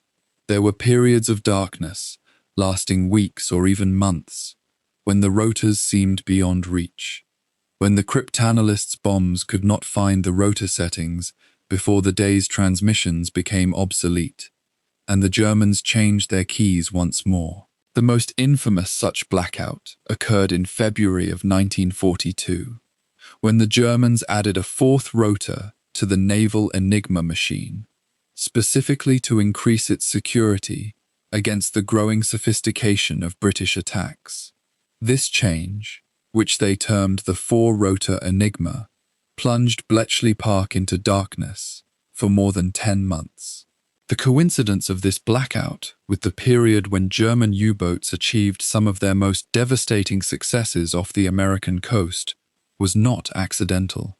Without Enigma intelligence, convoy routing became a blind exercise, and the Allies were forced to rely on other forms of intelligence, all inferior to the mathematics-based certainty of decrypted messages. When the four-rotor Enigma was finally broken, in December of 1942, the effect was almost immediate. Convoy losses began to decline, and the tide imperceptibly began to turn. The Germans never fully understood why this tide had turned. They suspected that their codes might be compromised, but they possessed no clear evidence, and their own successful intelligence operations against British convoy codes seemed to indicate that the information balance was actually in their favor. The parallel story of German signals intelligence adds another dimension to this hidden war. The German B-Dienst, the Naval Signals Intelligence Service, operated from Berlin and from intercepted positions throughout occupied Europe, and its operators achieved a substantial measure of success against British naval codes and merchant convoy routing procedures. During stretches of the war, German intelligence officers were reading the British naval cipher number 3, which was used to transmit convoy routing instructions to convoy commanders at sea. The intelligence value was extraordinary. Knowing in advance the position and composition of an Allied convoy allowed German U-boats to position their wolf packs directly in the path of the target, rather than searching blindly across vast ocean distances. From the German perspective, their convoy intelligence seemed to be working magnificently, explaining why their wolf packs so often found convoys, even when German forces appeared to be operating in regions where no convoys existed. German commanders attributed their success to superior reconnaissance and seamanship, to the excellence of their intelligence procedures, and to the systematic application of their wolf pack tactics. Few German officers considered the alternative explanation, that their own cipher might have been compromised, while they believed British codes to be secure. The intelligence war thus became a battle of asymmetrical information, in which both sides possessed fragments of truth that they misinterpreted through the lens of their own assumptions. The Allies knew that German U-boats were finding convoys with uncanny accuracy, and suspected that German cryptanalysts had broken British convoy codes, which was true. The Germans knew that their U-boats faced increasing opposition from escort vessels and aircraft that seemed to appear in regions where German intelligence suggested no opposition existed, and they suspected Bletchley Park might have penetrated their enigma, which was also true. Yet both sides remained uncertain about the true extent of the other's success. The Allies eventually changed their convoy cipher in the summer of 1943, denying German intelligence the targeting information that had made Wolfpack operations so devastating during the happy time. This change did not occur because of absolute certainty that the code had been broken, but because of the accumulating evidence of suspicious German patrol positions and the growing awareness of the value of keeping German U-boat commanders in darkness. The Germans, for their part, never truly appreciated the full extent to which their enigma had been compromised until after the war ended and they gained access to the records of Bletchley Park's operations. The intelligence war created a strange kind of tactical equilibrium in which convoys could sometimes be routed away from German patrol positions, not because of superior detection capabilities, but because of mathematically decrypted patrol orders, while German U-boats could sometimes position themselves across the path of Allied convoys, not through superior seamanship, but because of illegally intercepted British convoy instructions. The moment a rotor setting was changed, the entire structure of advantage shifted.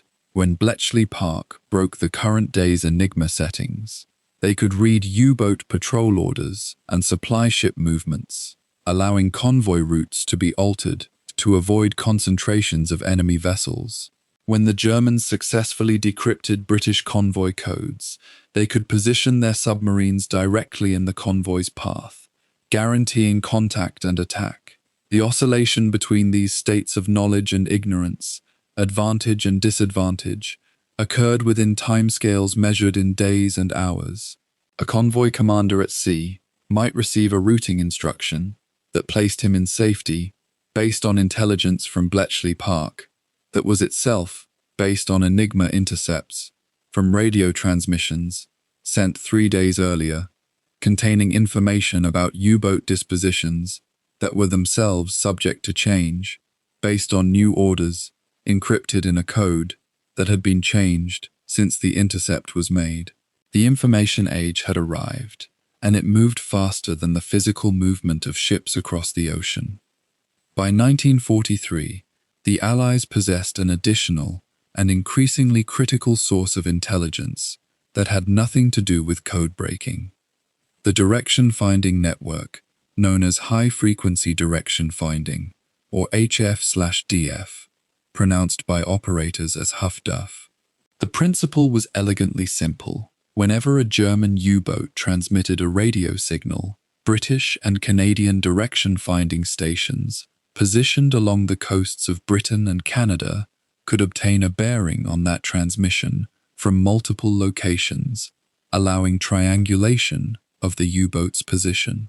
A U-boat that transmitted for more than a few minutes risked revealing its position to enemy direction finders within an accuracy of mere kilometers. German U-boat commanders knew this danger and understood that radio silence was essential to survival.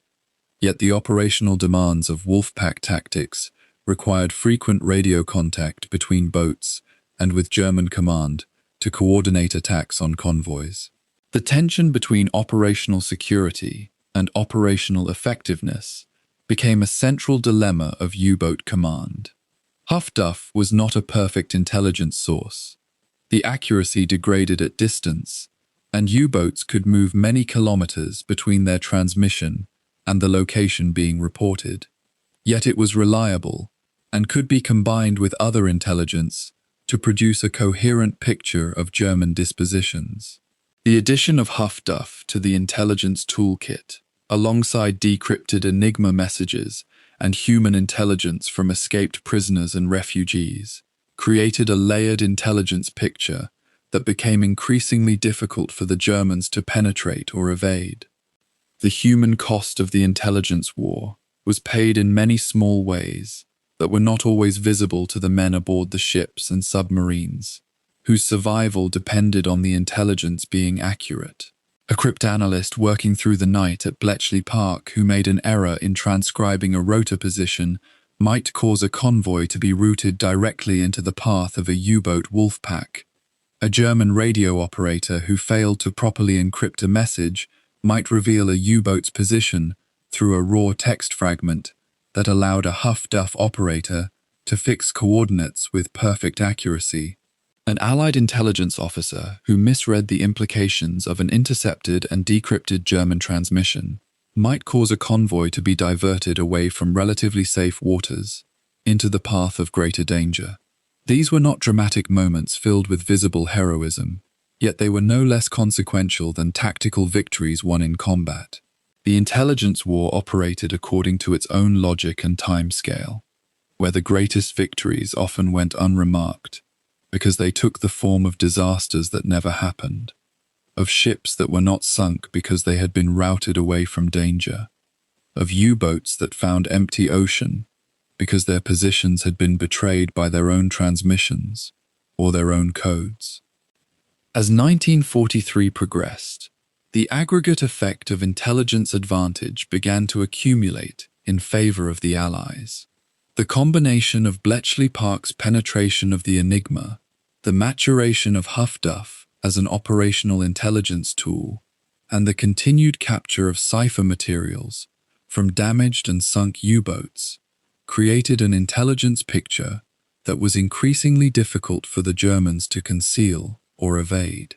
German Naval Command, believing in the security of their Enigma and becoming increasingly confident that their own B-Dienst intelligence was providing accurate targeting information, actually began to concentrate their U-boats in regions where the Allies had, through Enigma intelligence, already moved their convoys to avoid them. The result was that German Wolfpacks sometimes found themselves deployed to areas where no convoys existed, while Allied convoys were routed around them with an accuracy that seemed almost supernaturally informed. German command interpreted these apparent misfortunes as the result of faulty intelligence or poor reconnaissance, rather than as evidence that their own cipher had been broken. Dönitz issued orders intensifying radio discipline and demanding faster transmission to minimize the window in which Huff Duff operators could obtain a bearing. Yet these measures, while they increased security, also degraded his ability to coordinate the Wolfpack tactics that had made his submarines so devastating in the earlier years of the war. The intelligence war had thus created a kind of strangling effect around German operations, in which the very measures taken to protect themselves from intelligence collection also undermined their tactical effectiveness. The intelligence war reached its crescendo in May of 1943. the same month that saw the greatest concentration of U-boat losses in the entire conflict. The convergence was not accidental. Bletchley Park was reading Dönitz's operational orders, almost in real time, allowing the Allies to position their escort groups directly across the path of incoming U-boat formations, and to warn convoys of danger hours, or even days, before the Germans arrived at the intended intercept point. The Allies were able to dedicate air and surface resources with unprecedented precision because they knew where the German submarines would be. The Germans, by contrast, were operating with intelligence that, while not entirely inaccurate, was several steps out of date and increasingly rendered irrelevant by the Allies' demonstrated ability to avoid the U-boats, despite their confident positioning. By the end of May, when Dönitz withdrew his wolf packs from the North Atlantic, German command did not understand that the fundamental change that had overtaken them was not primarily technological or tactical, but informational. They did not yet know that their enigma was broken, that their every operational order was being read by men at Bletchley Park before it was fully transmitted to war. Is never fought only with steel and explosives. Beneath the surface of the Battle of the Atlantic, a quieter and in many ways more consequential contest was running in parallel, a war of frequencies and wavelengths, of listening devices and emission detectors, of engineers working against one another across the breadth of an ocean they would never personally cross. Neither side could see the full shape of what the other was building. Each advance arrived as a shock, and each shock triggered a frantic scramble to respond. The cycle of measure and countermeasure that defined the technological war in the Atlantic was not a clean, linear progression. It was jagged and punishing, full of false dawns and sudden reversals, and it killed men on both sides with the indifferent efficiency of a machine that neither side had fully designed and neither could fully control. The British had entered the war with a degree of quiet confidence in their underwater detection capability.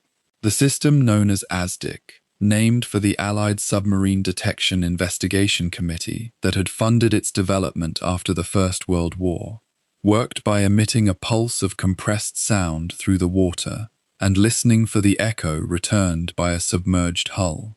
A trained operator could hear that echo, judge its bearing and rough distance, and guide a surface escort onto an attack run. In the early months of the war, the Admiralty genuinely believed that ASDIC had solved the submarine problem, that the underwater menace that had nearly strangled Britain between 1915 and 1918 had been technically neutralized. This confidence was not entirely without foundation. Against a submerged and slow-moving submarine in calm, shallow water, ASDIC performed reasonably well. The ocean, however, was not a testing tank. Thermal layers beneath the surface deflected the sound pulse unpredictably. Strong currents confused the return signal. The system lost contact with its target during the final critical seconds of a depth charge attack run, leaving the escort effectively blind at the moment it needed precision most.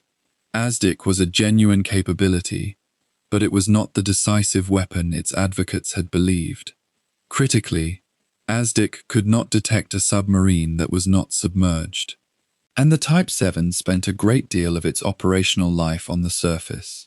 Dönitz's Wolfpack doctrine, examined in detail in an earlier chapter, was built on the premise that the submarine's optimal attack posture in the open ocean was surfaced and fast-moving, particularly at night.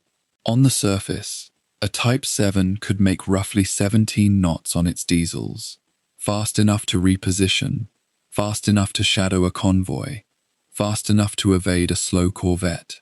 Submerged, running on electric motors, it could barely manage 8 knots for short periods before battery exhaustion forced it back up. The surface was where the Type VII lived and hunted, and for the first years of the war, once darkness fell over the Atlantic, the surface of that ocean belonged almost entirely to the U-boats.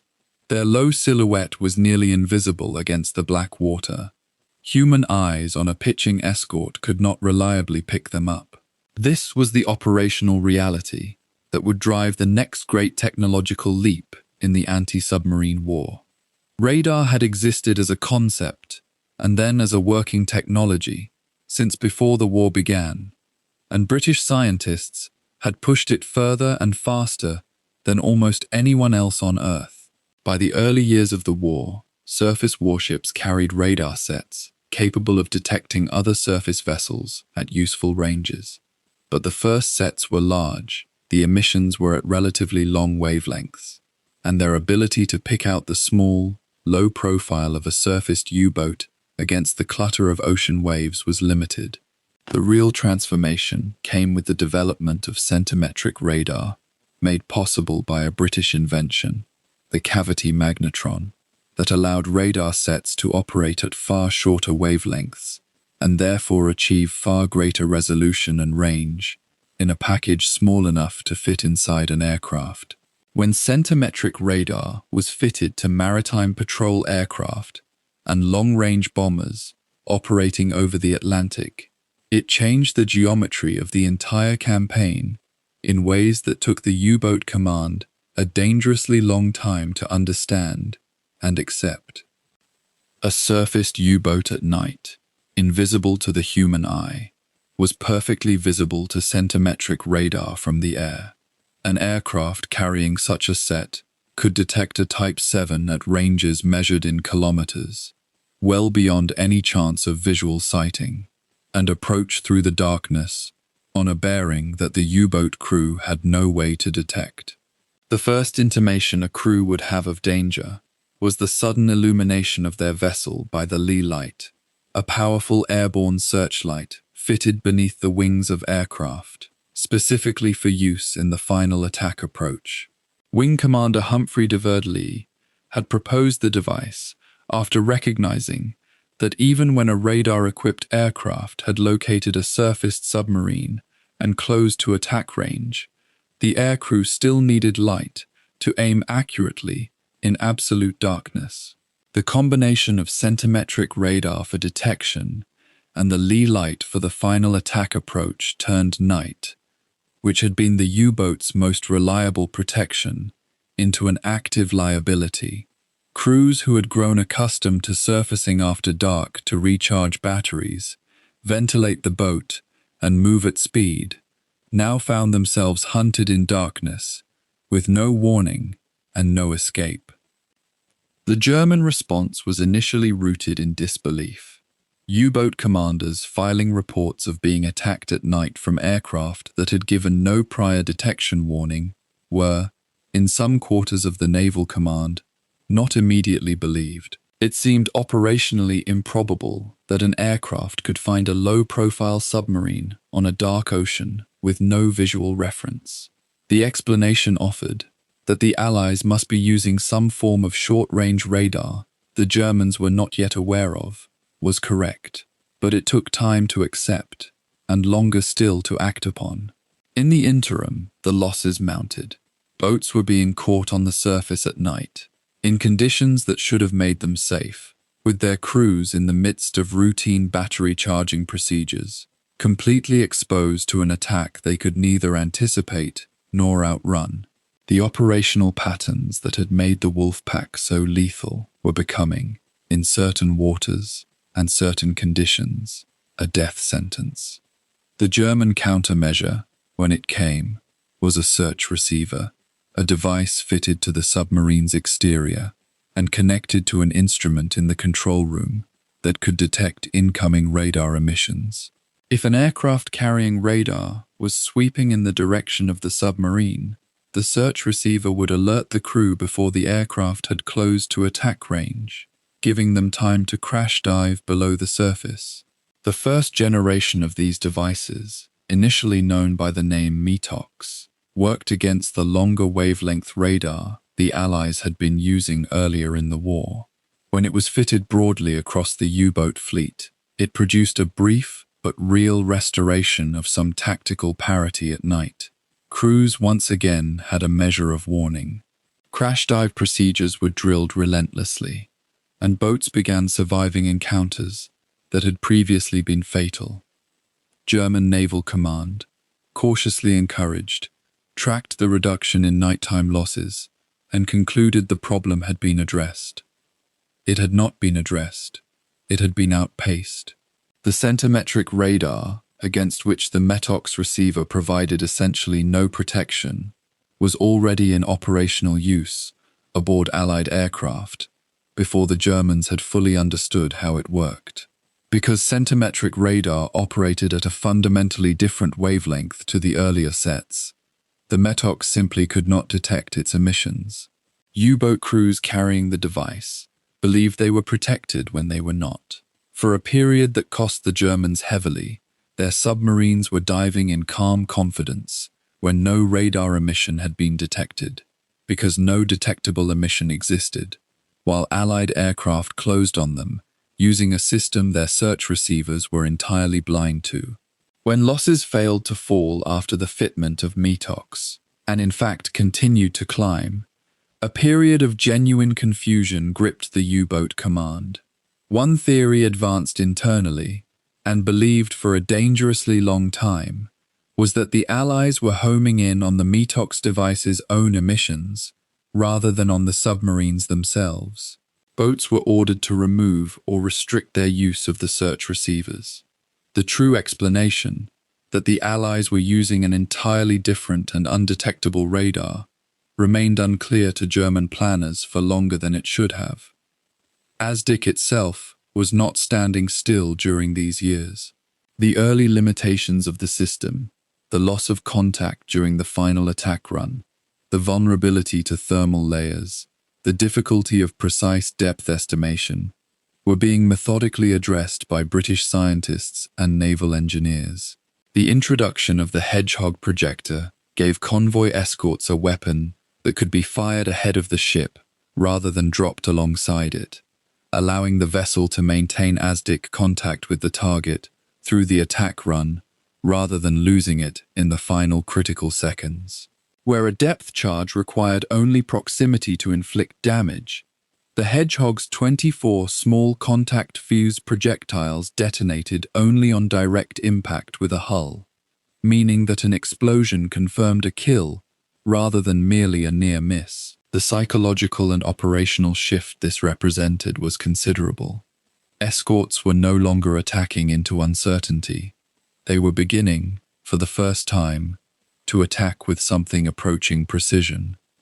The accumulation of these technologies did not produce a single decisive moment. There was no morning on which U-boat commanders woke to find the war had changed. The change came gradually, and then all at once, in the pattern of losses, in the growing impossibility of safe surface transit, in the disappearance of the operational conditions that had made the Wolfpack a viable instrument. By the late months of 1942 and into 1943, a Type VII operating in the North Atlantic was navigating a technological environment almost entirely different from the one that had existed 3 years earlier. The sonar had improved. The radar was undetectable. The aircraft had range they had never had before. The lee light meant the darkness offered nothing. Every gap in the Allied net that had once existed had been identified, and most had been closed. The Wolfpack had been built for a specific set of conditions, and those conditions were running out. What the technology war revealed, in the end, was the fundamental asymmetry of industrial and scientific capacity between the two sides. Germany was not without skilled engineers and capable designers. The search receivers, the acoustic torpedoes that would come later, the improved hull designs, all of these demonstrated genuine technical ingenuity under enormous pressure. But the Allied nations, and particularly Britain, in partnership with the United States after 1941, could sustain a research, development, and production effort at a scale the German war economy could not match. Each time a gap was identified, money, mines, and manufacturing capacity poured into closing it. Each time a German countermeasure appeared, new effort was immediately directed toward rendering it obsolete.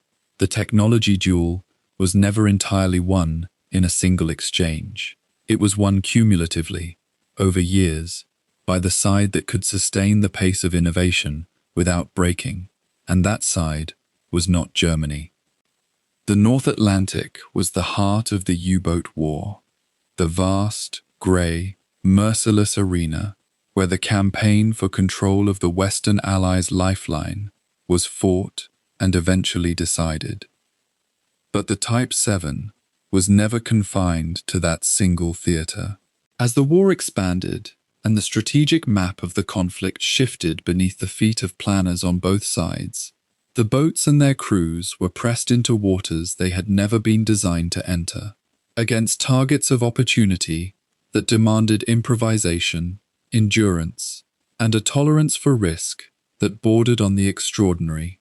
From the sun-warmed straits of the Mediterranean to the frozen darkness of the Arctic, and from the barely defended eastern seaboard of the United States to the deep logistical pressure of sustained distant operations, the Type VII moved far beyond its intended home. What it found in those distant waters was, in some cases, staggering success. What it cost the men inside those hulls was a story of a different kind entirely.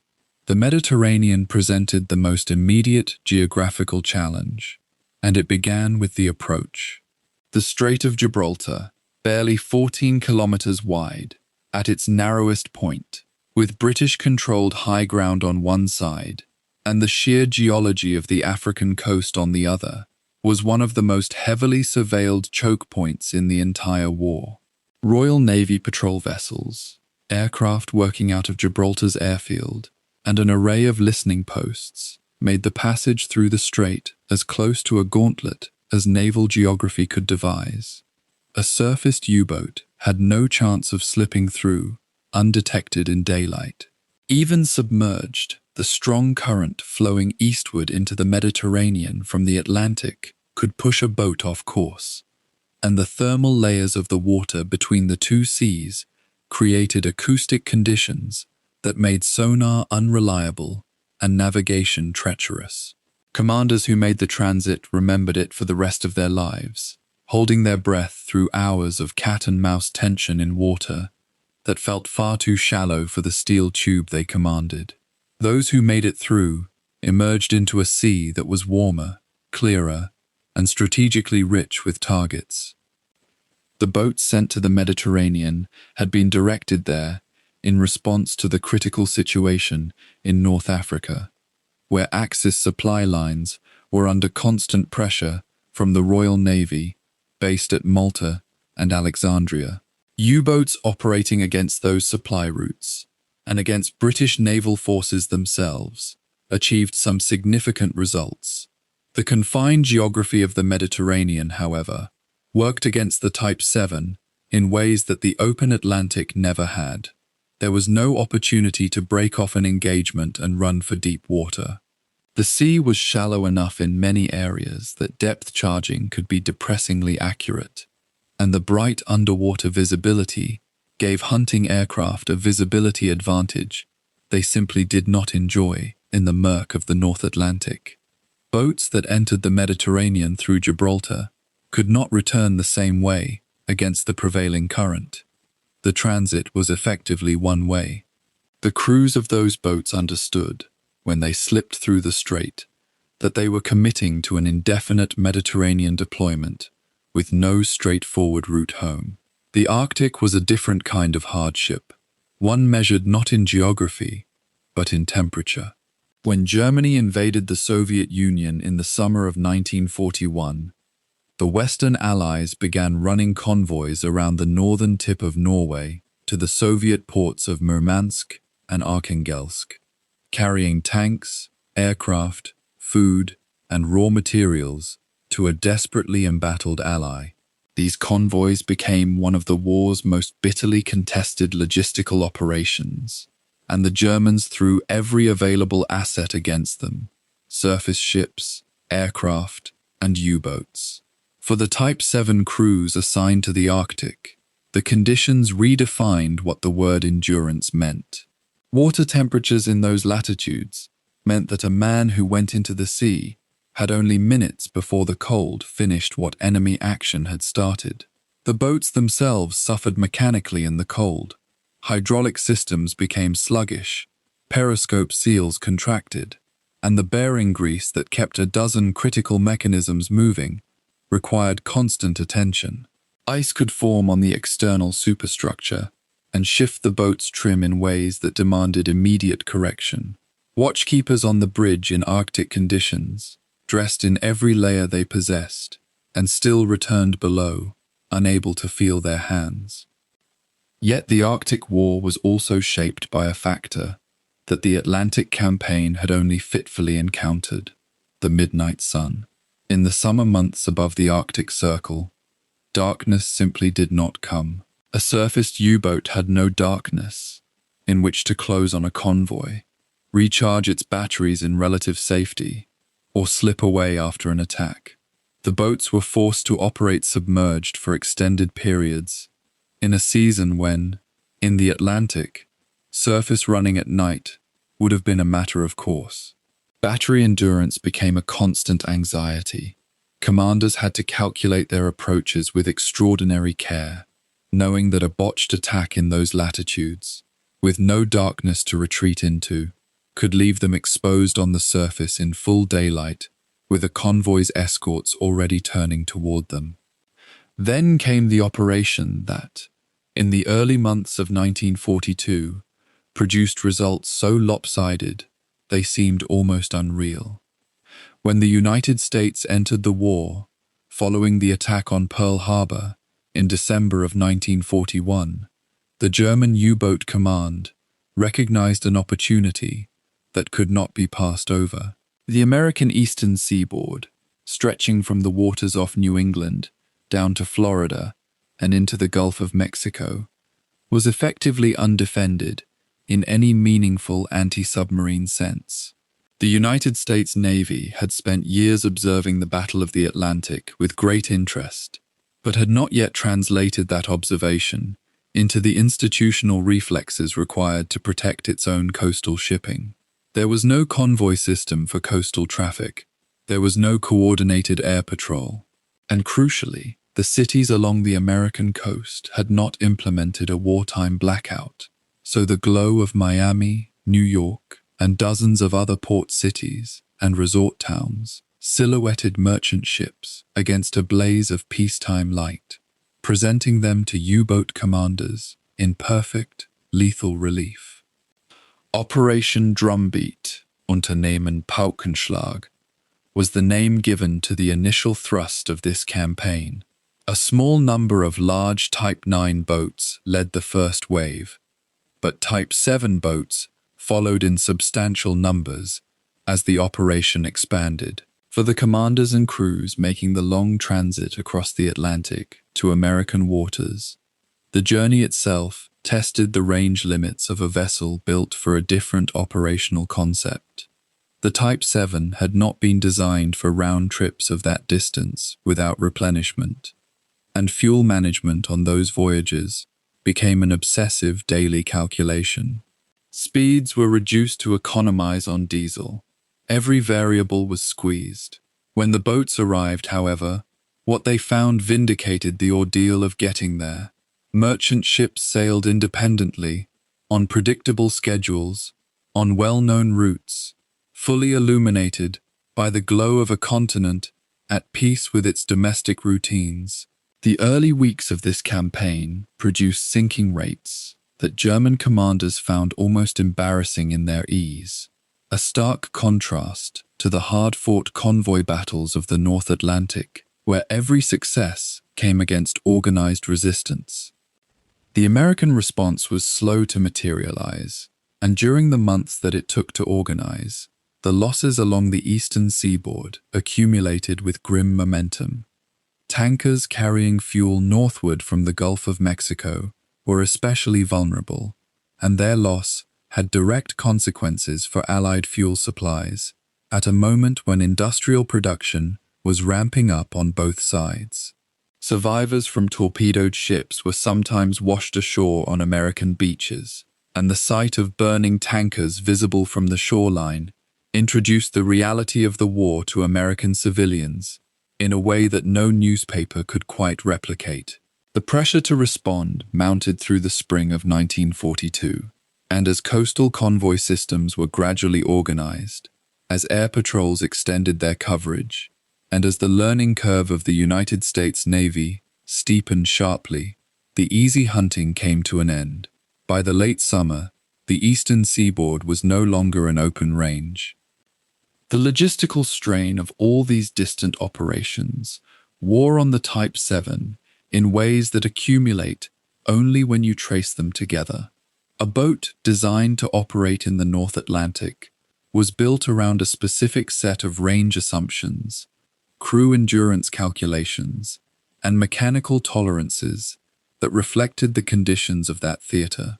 Pushing it into the Mediterranean placed it in a sea where the rules of escape and evasion were fundamentally different.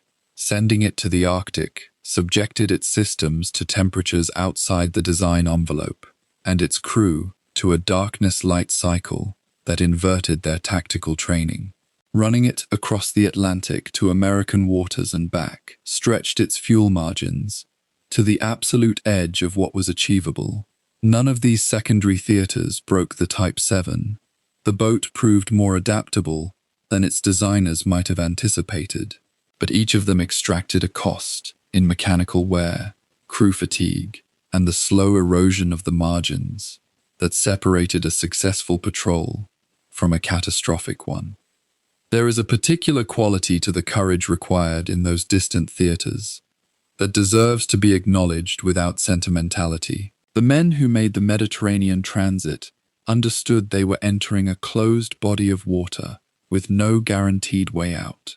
The men assigned to Arctic patrols sailed into cold that made survival in the water a near impossibility. The men who crossed the Atlantic to American waters knew they were stretching their fuel and their luck to the outermost boundary. They did these things not out of ideology, but out of the particular logic of military service. Orders came, the mission was assigned, and the boat sailed. The Type VII carried them wherever it was pointed. What the distant waters ultimately demonstrated was both the flexibility and the limits of a weapons system. The Type VII could be redirected, adapted, and extended beyond its design parameters, and in each of those theaters, it achieved results that altered the course of operations, sometimes significantly. But the costs of that versatility were real and compounding. Every patrol to a distant theater was a patrol that consumed mechanical life, crew endurance, and fuel that the North Atlantic campaign could not replace. The boat that had been conceived as a precise instrument of strategic pressure against Allied supply lines found itself serving as a tool of opportunistic strikes in half a dozen different seas. That it performed as well as it did in those conditions speaks to something in both the engineering and the men. That it could not perform well enough to change the outcome is the part of the story that comes later. There is a particular kind of arithmetic that governs submarine warfare, and it is not the arithmetic of battle. It is the arithmetic of endurance. How far a boat can travel on a full load of fuel, how many days its food stores can sustain a crew of 50 men, how many torpedoes it carries before its magazine runs dry, and it must turn for home. For the Type VII, those numbers had always imposed a ceiling. The boat had been designed as a medium-range weapon, its fuel bunkers calculated for the North Atlantic patrol zones closest to the French bases at Lorient and Brest. But as the war expanded outward, as convoy routes shifted and Allied pressure mounted, Karl Dönitz needed his boats to reach farther, stay longer, and strike harder. The solution to that arithmetic problem would not be found in redesigning the Type VII itself. It would be found in a different kind of vessel altogether, one that would never fire a single torpedo in anger, but whose presence in the mid-Atlantic would prove as strategically significant as any fighting boat in the fleet. The Type XIV was built around a single, unglamorous purpose: to feed other submarines. Larger and considerably heavier than the Type VII, it carried no torpedo armament of its own, only a modest defensive capability and an enormous internal volume dedicated entirely to stored fuel, spare torpedoes, provisions, fresh water, and the mechanical equipment needed to service a fighting boat at sea. The crews who served aboard the Type XIV called their vessels the Milchkuh, the milk cow, and the name captured something true about the relationship between supplier and recipient. The supply boat was the patient, stationary provider, wallowing broad and slow in open ocean swells, while the leaner fighting boats came alongside to be fed. It was an extraordinary logistical concept, a floating forward base, positioned hundreds of nautical miles from any port, operating in water the Allies considered their own, sustaining a campaign that geography would otherwise have terminated. The engineering challenge of transferring fuel, stores, and weapons between two submarines on the open surface of the Atlantic was considerable. There were no calm harbors, no sheltered berths, no cranes or dockside pumping stations. The two boats would rendezvous at a prearranged position deep in the mid-ocean gap, a region of ocean that Allied air cover could not yet reliably reach in the earlier years of the war. The supply submarine would hold position as steady as it could in whatever sea state the Atlantic offered, which was frequently ungenerous. Fuel hoses were rigged between the hulls, pumped across under pressure, while both crews worked on exposed upper decks, with the constant awareness that an Allied aircraft or warship might appear with very little warning. Torpedoes, heavy, unwieldy, and requiring careful handling, were transferred by hand across the gap between the boats, a process that demanded hours of coordinated labor in conditions that invited accident. Fresh provisions came across in nets and slings. For a Type VII crew that had been living on hardtack and tinned meat for weeks, the arrival of fresh bread and vegetables from a supply boat's stocks briefly transformed the rendezvous into something almost festive. The effect on operational reach was dramatic. A Type VII boat departing from a French Atlantic base carried enough fuel and stores for a patrol of roughly 4 to 8 weeks, depending on transit distances and operational tempo. With a mid-ocean replenishment from a Type XIV, that same boat could extend its patrol by weeks, reach patrol zones in waters that had previously been beyond realistic range, and remain on station long enough to participate in extended wolfpack operations far from home. Dönitz understood this multiplier effect with the precision of a man who had spent years counting boats and calculating coverage. Each Type 14 effectively amplified the striking reach of every Type 7 it resupplied, turning a medium-range submarine fleet into something approaching a truly oceanic one. The milk cows did not fight, but they changed what fighting was possible. The rendezvous itself existed at the intersection of calculation and risk. Both submarines were vulnerable on the surface, and they could not dive in the middle of a fuel transfer without catastrophic consequences for the hoses and the men working between the hulls. The meeting coordinates were communicated through radio signals encoded on the Naval Enigma cipher, and the timing was arranged well in advance. This dependence on radio communication would eventually prove fatal to the program, but in the earlier years, the system functioned with a reliability that astonished even those who had designed it. Commanders who made successful rendezvous reported the strange psychological experience of encountering another German vessel in the vast emptiness of mid-Atlantic, the unexpected comfort of proximity to a countryman's boat in waters that felt otherwise entirely hostile and beyond the reach of anything familiar. Allied intelligence analysts had been aware of the Type 14 program almost from its operational beginning. The fact that U-boats were able to conduct patrols of unusual duration had been noticed in the pattern of convoy attacks. Boats were appearing in positions too distant from French ports for an unreplenished Type VII to have reached without running dry. The logical inference was a supply arrangement of some kind, and once Allied cryptanalysts at Bletchley Park gained consistent access to German naval communications, the picture clarified rapidly. Rendezvous coordinates, timing signals, and the positions of supply submarines began to appear in decoded traffic.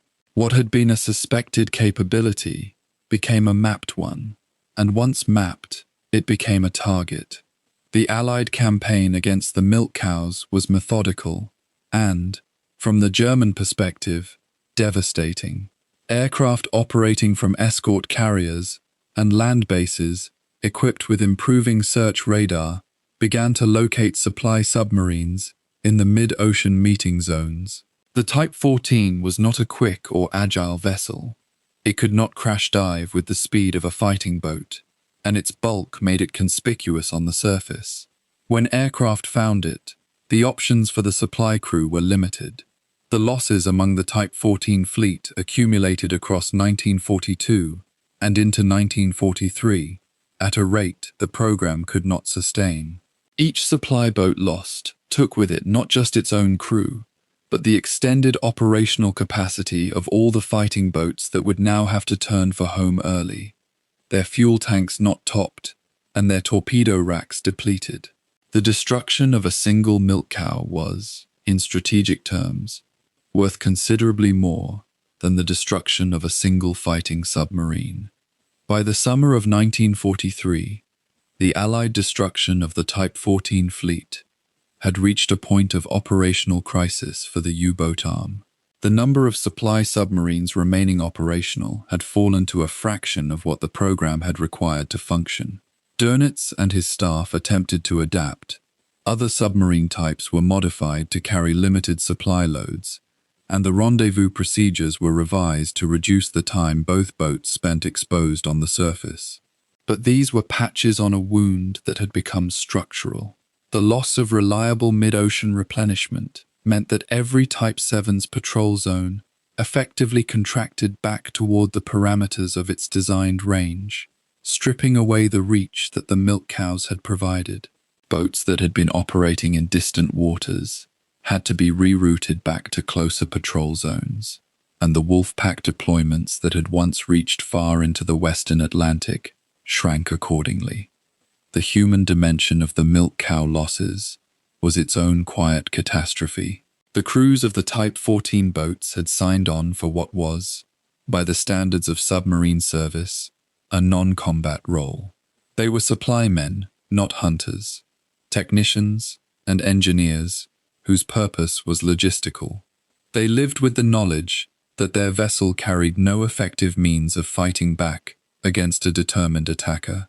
When aircraft found a Type 14, the outcome was rarely in doubt for long. The men who served on the supply boats are among the less commemorated figures of the entire U-boat war, obscured by the more dramatic narratives of the fighting commanders. But the operational weight they carried was immense, and the losses they suffered among their small number of vessels were proportionally severe. There is a broader truth embedded in the story of the milk cows that extends beyond the specific fate of the Type 14 program. The supply chain of any military campaign is almost always the least visible part of the enterprise, and it is almost always the part whose disruption causes the most lasting damage. The Type 14 had made the U-boat campaign more dangerous than the Type VII's own design would have allowed. Its removal from the operational equation did not immediately end the Battle of the Atlantic, but it accelerated the contraction of German offensive capability in ways that could not be compensated for by bravery or tactical innovation alone. Dönitz had understood this. He had built the milk cow fleet precisely because he grasped the relationship between logistics and reach. When that fleet was dismantled from the air and by intelligence, the reach went with it. What remained after the milk cow losses was a Type VII fleet that was gradually being folded back toward its own limitations. The mid-ocean operational zones that the supply submarines had opened up became progressively harder to sustain. Boats spent more of each patrol in transit and less on station. The wolf-pack formations that had once assembled over shared rendezvous points in the mid-Atlantic had fewer places to assemble undetected. Allied escort groups and air coverage were expanding into the very gaps the Type 14 had once filled for the German side. The milk cows had helped create a particular phase of the Atlantic War, a phase of extended reach and concentrated threat, and their destruction helped close it. The tide that would fully turn in May of 1943 had been quietly preparing to shift for months before that, measured not in tonnage sunk, but in the absence of resupply hoses crossing the grey water of a mid-ocean meeting that never came. In the spring of 1943, the Atlantic Ocean became a graveyard for a generation of German submariners. What had begun 18 months earlier as a period of triumph and abundance, the happy time, when merchantmen burned and tonnage losses mounted by the hundreds of thousands, had transformed into something darker, colder, and far more terrible. By May of that year, the U-boat fleet faced not merely tactical difficulty, but the systematic dismantling of every advantage it had ever possessed. The convergence of events that created what German submariners would come to know with grim precision as Schwarzer Mai, Black May, did not arrive suddenly or through any single catastrophic battle. Instead, it arrived as the slow, methodical closure of every door that had previously offered escape. The story of Black May begins not in the Atlantic at all, but in the skies over the British Isles and the waters off Newfoundland. Throughout 1942 and early 1943, the Allies had identified a critical weakness in their defense, the air gap. In the middle of the North Atlantic, roughly between 400 and 800 kilometers from either coast, no Allied aircraft could reach. It was precisely in this void that the wolf packs inflicted their greatest damage, attacking merchant convoys during darkness, with near impunity, because no radar-equipped aircraft could hunt them down. The distance was simply too great. For Dönitz and his commanders, this air gap represented immunity. U-boats operating within it operated in a realm where only other U-boats and surface escorts posed a threat, and the wolf pack tactics of the Rudel tactic had proved devastatingly effective against those enemies. The entire strategic logic of the Atlantic offensive rested on this geographic sanctuary. Beginning in late 1942 and accelerating through the spring of 1943, this sanctuary began to close. The Allies introduced the Very Long-Range Liberator, a version of the B-24 bomber modified to extend its operational radius far beyond what had previously been possible. These aircraft, equipped with improved radar sets and carrying depth charges and bombs specifically configured to damage or destroy submerged vessels, began to penetrate into regions of the Atlantic where German U-boats had previously felt secure. The appearance of a single Liberator above a U-boat patrol line changed everything. Surfaced boats diving in panic, commanders forced to choose between running or fighting, and increasingly, the loss of boats that could not escape quickly enough into the depths. But the Liberators represented only the beginning of the air assault. As spring advanced, the Allies began to close the eastern edge of the air gap as well, pushing very long-range aircraft from bases in Britain and Iceland further and further westward, while simultaneously extending American coverage from the western side. The squeeze was tightening around the U-boat fleet with inexorable pressure. The arrival of new escort carrier groups represented another fundamental shift in the tactical balance.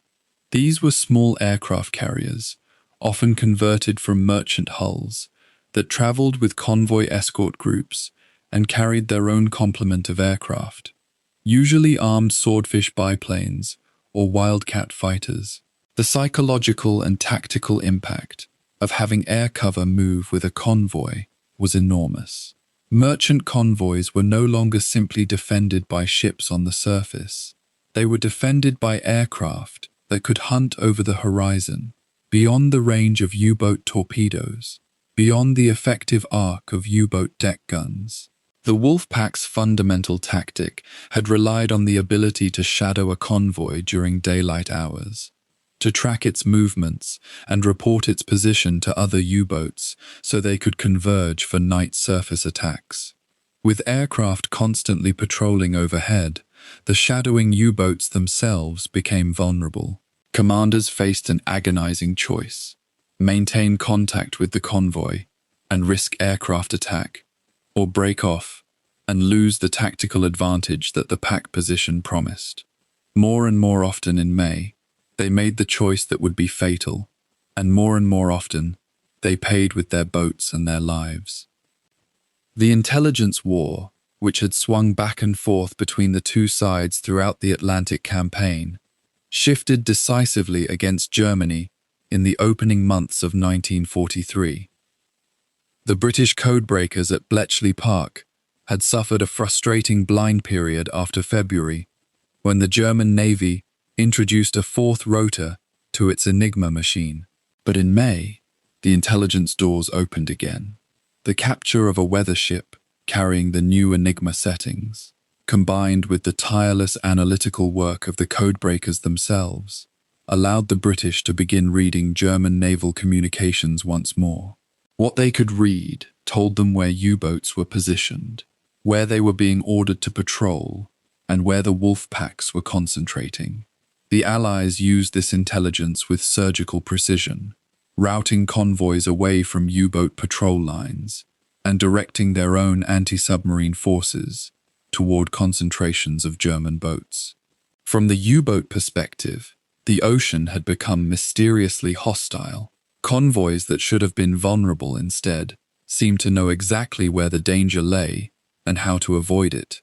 Patrol areas that should have been productive instead proved empty. The invisible hand of Bletchley Park was guiding the Atlantic campaign, and German commanders could not understand why their operational picture had become so suddenly unreliable.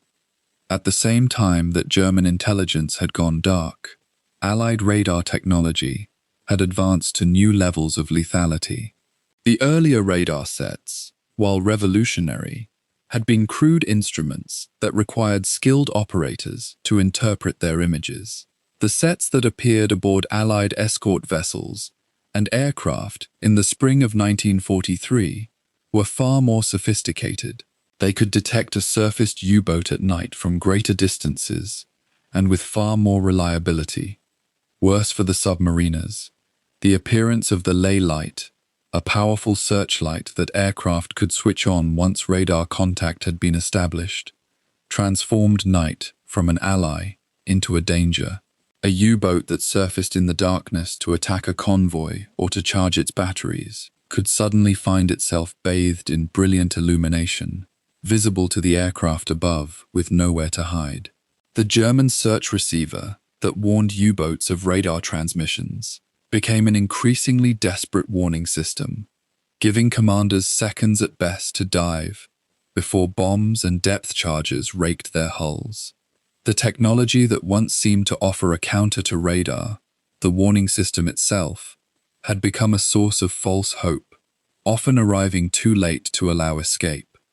The tactical doctrine of the convoys themselves had evolved in response to the U-boat threat. Early convoys had been loosely organized, almost haphazard affairs, where merchant ships steamed in rough formations with barely adequate escort. By 1943, convoy tactics had become a sophisticated science. Escort groups trained together constantly, practiced specific anti-submarine maneuvers endlessly, and developed doctrine for coordinating their attacks. The ships in convoy were positioned in dense formations that made it harder for a U-boat to find a worthwhile target, and the escorts that guarded them operated with practiced efficiency. When a U-boat was detected, the escorts responded with immediately coordinated depth charge patterns, designed not simply to damage the submarine, but to force it deep and keep it deep, unable to return to the surface to attack. The U-boat commanders of Black May found themselves facing enemies that fought with intelligence, coordination, and an almost mechanical efficiency that seemed to anticipate their moves before they made them. By the middle of May, the catastrophe was unmistakable. The U-boat fleet was suffering losses at a rate that could not be sustained. Boats that had sailed confident in their crews, in their commanders, and in the protection of the ocean's vastness were being found and destroyed with a rapidity that shocked German naval leadership. On the 4th of May, the U-246 was sunk.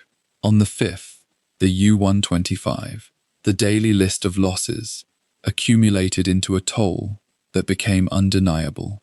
More than 40 boats lost in a single month, a casualty rate among the submarine fleet that far exceeded anything experienced before in the entire war. These were not old boats being lost. Many were relatively new, crewed by men who had trained specifically for service in the North Atlantic. The losses mounted with a kind of terrible momentum, each day bringing new reports of boats that had failed to return to their bases, boats that had been attacked and sunk, boats whose crews had died in the cold Atlantic darkness.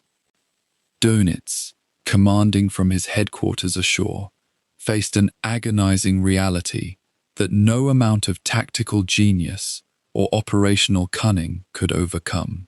The fundamental conditions under which U-boats could operate effectively, darkness, isolation, and freedom from air attack, no longer existed.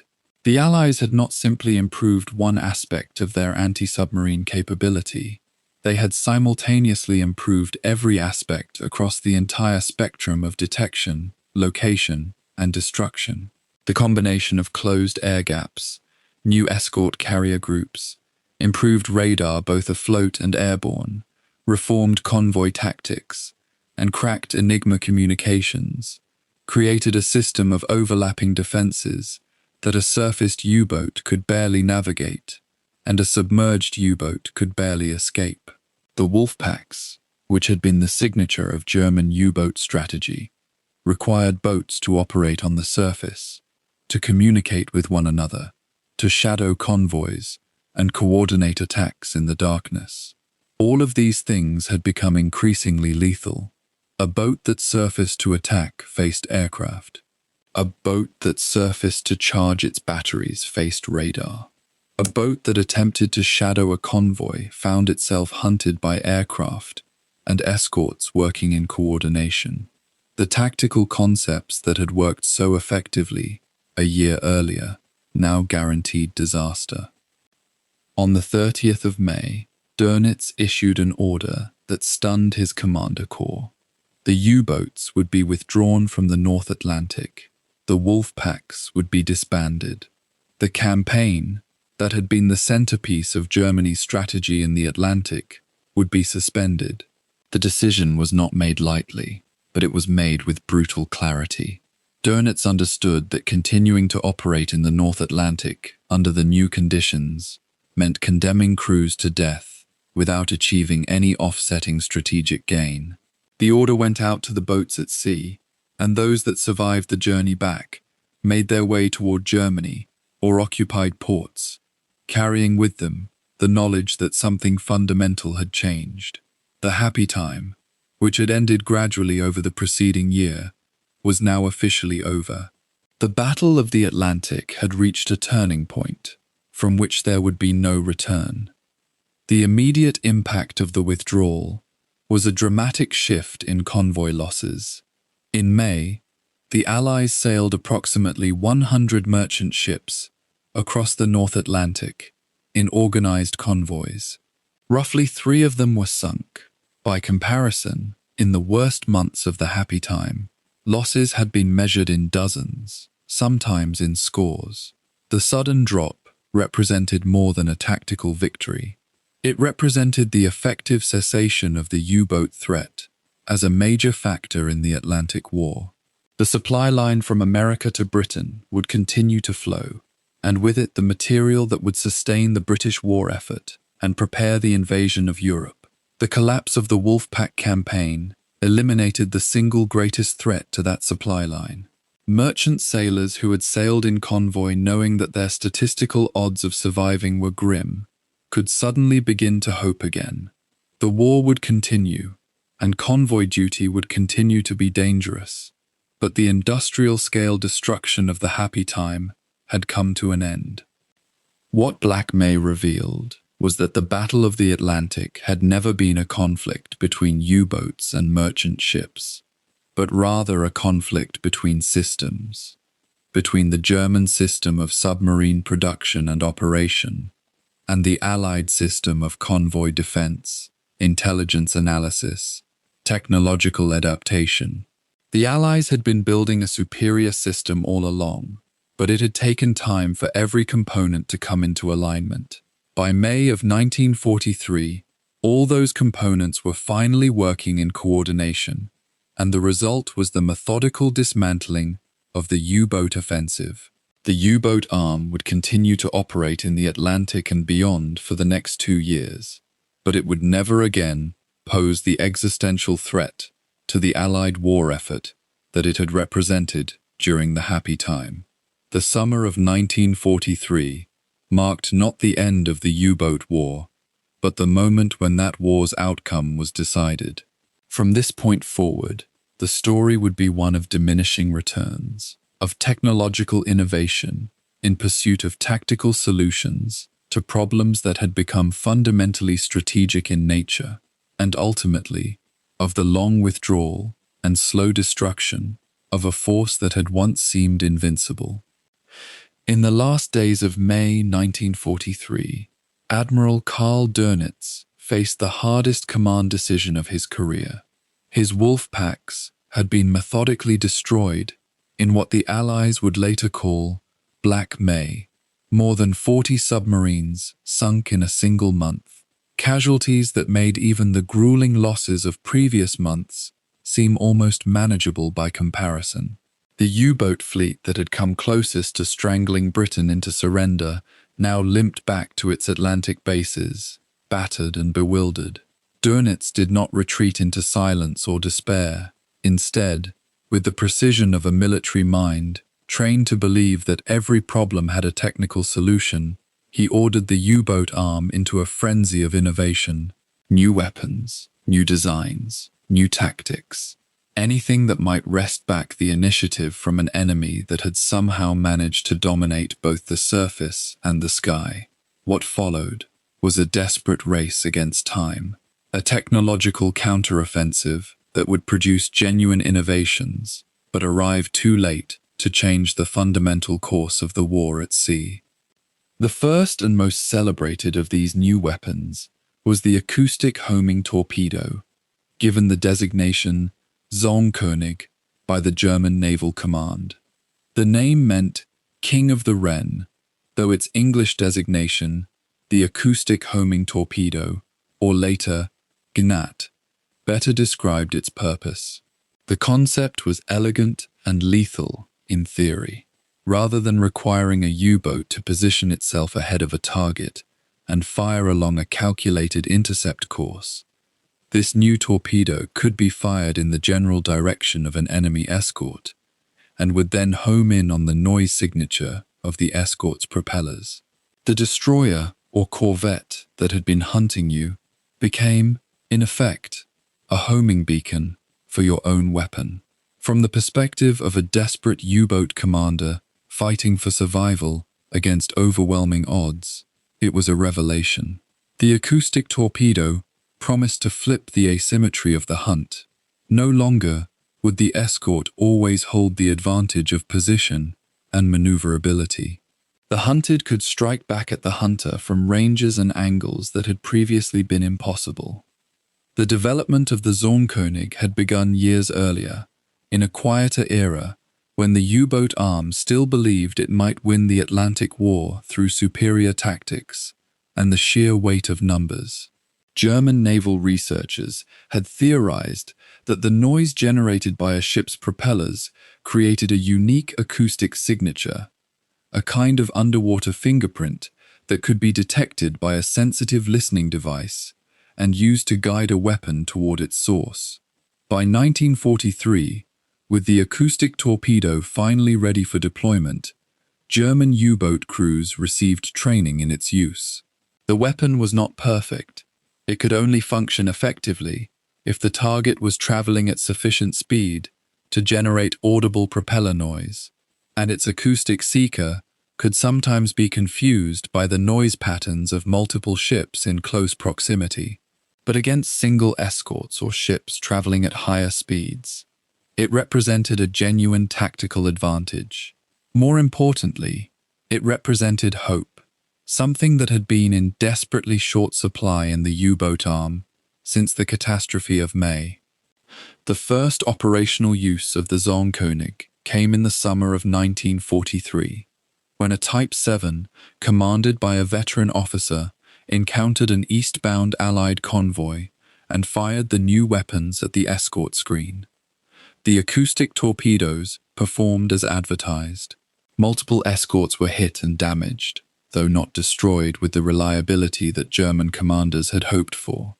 Nevertheless, the early results were encouraging enough that the acoustic torpedo was rushed into full production and distributed to every U-boat flotilla operating in the Atlantic. For a few weeks, there was genuine concern among the escort commanders of the Royal Navy and the United States Navy. Intelligence reports confirmed that the Germans had produced a new weapon that homed in on propeller noise.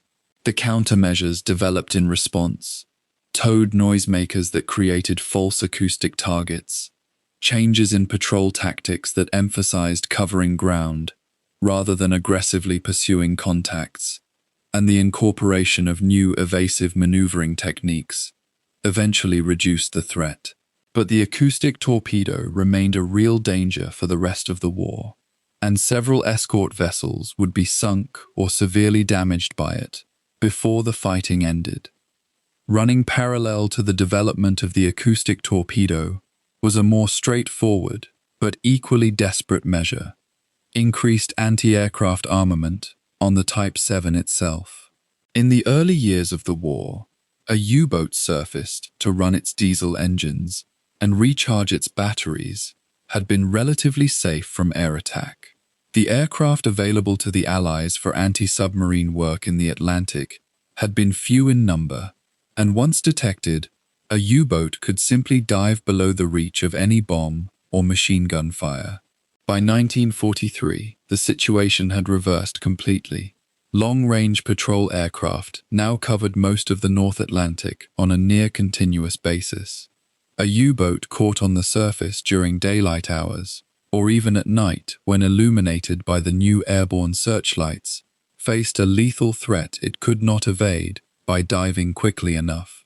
German naval engineers responded by mounting additional anti-aircraft guns on the Type VII.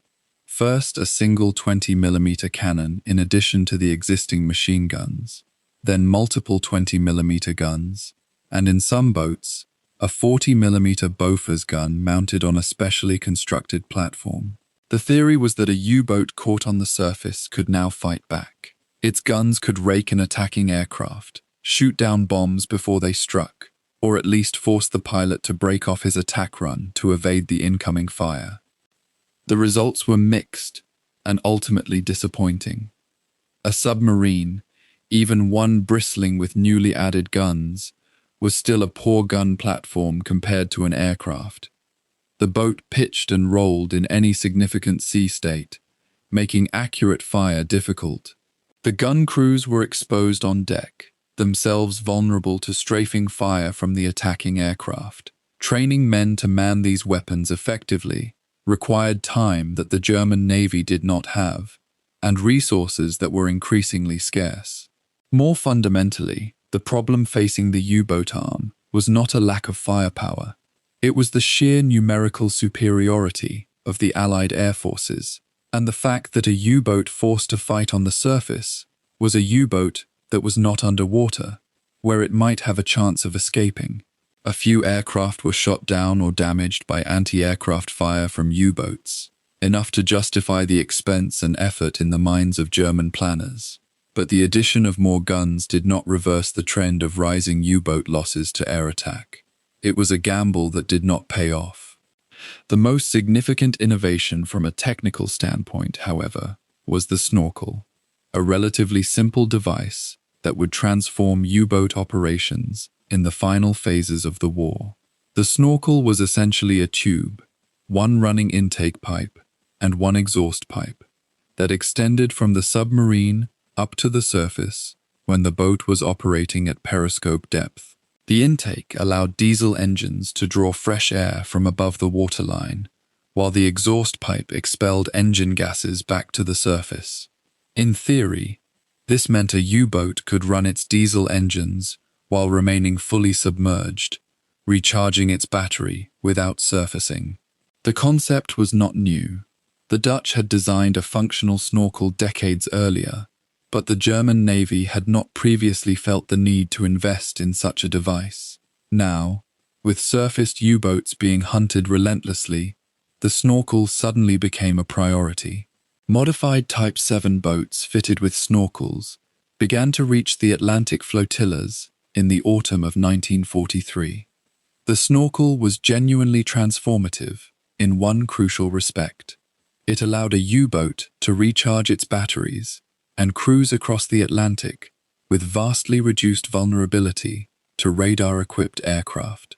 A boat could remain at periscope depth, essentially submerged, rather than forced to surface at night to run its diesel engines and generate the electrical power needed to operate the boat and its weapon systems.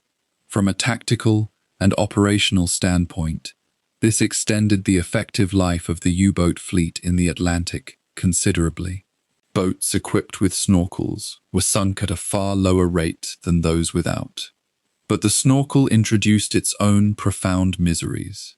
The air drawn down through the intake tube had to be shared among a crew of 50 men in a sealed steel hull. Diesel exhaust accumulated in the boat's atmosphere because the snorkel was never entirely efficient. Carbon dioxide levels climbed steadily. The pressure inside the hull fluctuated as the snorkel's intake valves snapped open and shut, sometimes violently, in response to wave action on the surface. Crews operating under snorkel conditions reported intense headaches, nausea, and a persistent sense of suffocation. The physical environment became even more claustrophobic and miserable than it had been before. Men lay in their bunks, heads pounding, breathing air that seemed to have no oxygen in it, while the boat crept across the Atlantic at a rate that made the journey seem interminable. Beyond these three major innovations, the German U-boat command pursued a host of smaller modifications and adjustments. New variants of the Type VII were introduced, most significantly the WW2 which featured a strengthened pressure hull capable of diving to greater depths than earlier variants. This extra depth conferred a significant tactical advantage because it allowed the boat to escape below the depth at which most Allied depth charges detonated effectively. The theory was sound, and the improved depth capability did save some boats. Production of these improved variants was rushed ahead, but the German shipbuilding industry was under increasing pressure from the Allied bombing campaign. Resources that should have gone into constructing new U-boats were being diverted to repair existing ones, to building replacement vessels for losses in other theaters, and to the 1,000 other demands of a war that was being fought on multiple fronts simultaneously. The new variants emerged from the shipyards slower than they should have, fewer in number than was hoped for, and often with technical problems that required months of trials and corrections to resolve. The broader strategic picture behind all of these innovations was one of diminishing returns and desperate compensation. The U-boat war in the Atlantic had fundamentally shifted in nature. The Allies now possessed convoy escort groups that were not only numerous, but specifically trained in anti-submarine warfare, equipped with superior radar and sonar, and coordinated through intelligence assessments that often gave them warning of U-boat positions before the boats even made contact with their targets. The escort carrier groups, built specifically to provide sustained air cover over convoys, had closed the air gap that had once allowed U-boats to operate in the mid-Atlantic beyond the reach of land-based aircraft. The Allies were sinking U-boats at such a rate that the German shipbuilding industry could no longer keep pace with the losses. For every new Type VII that emerged from a German shipyard, 2 were being sunk or lost to mechanical failure and other causes. The mathematics of the situation were inexorable. No amount of acoustic torpedoes, additional anti-aircraft guns, or snorkel equipment could reverse the basic equation. Dönitz understood this as well as anyone, but he could not simply surrender. His role was to fight with the tools available and to search for every possible innovation that might extend the U-boat campaign.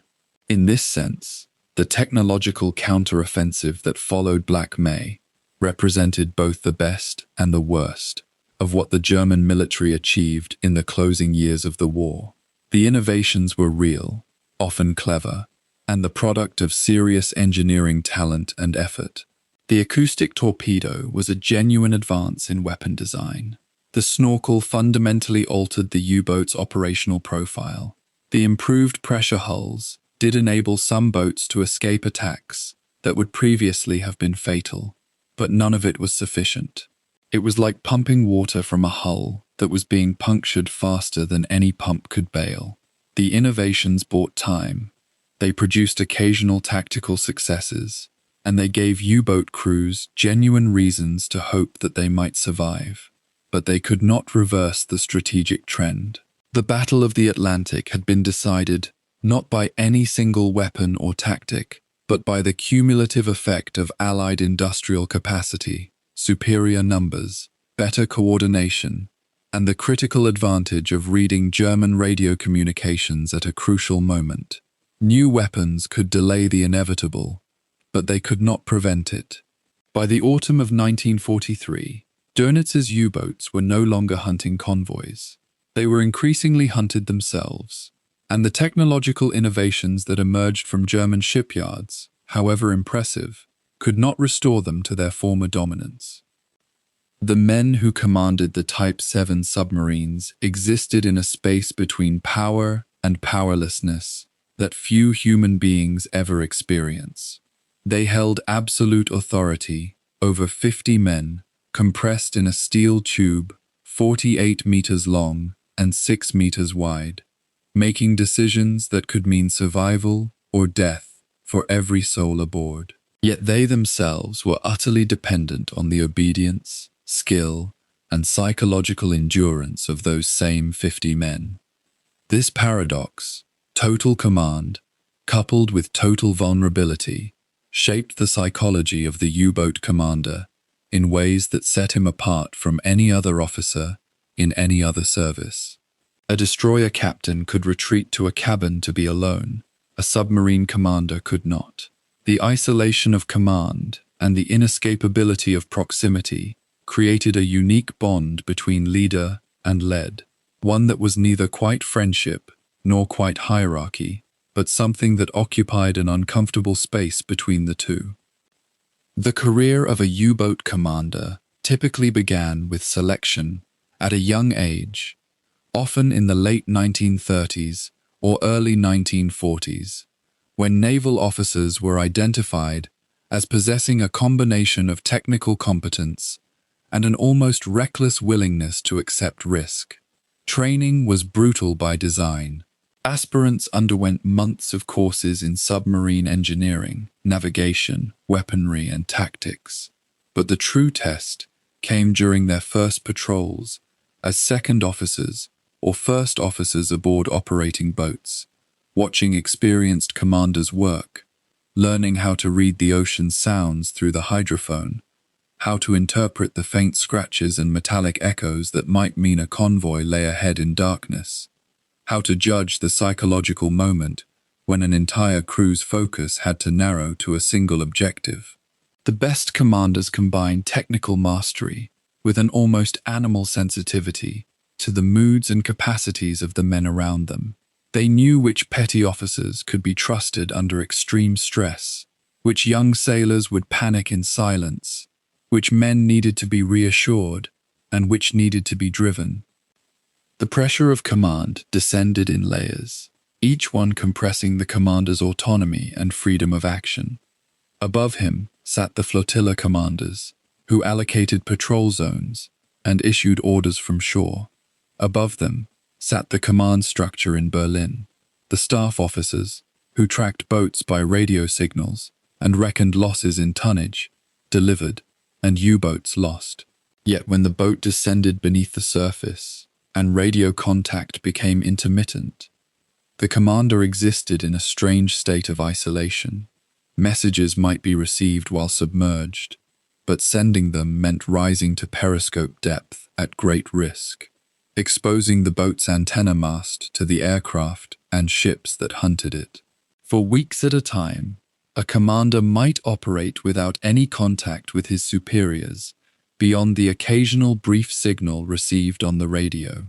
The burden of decision fell entirely on him, to attack or to avoid, to pursue a convoy or to break away, to surface and fight or to dive deep and hide.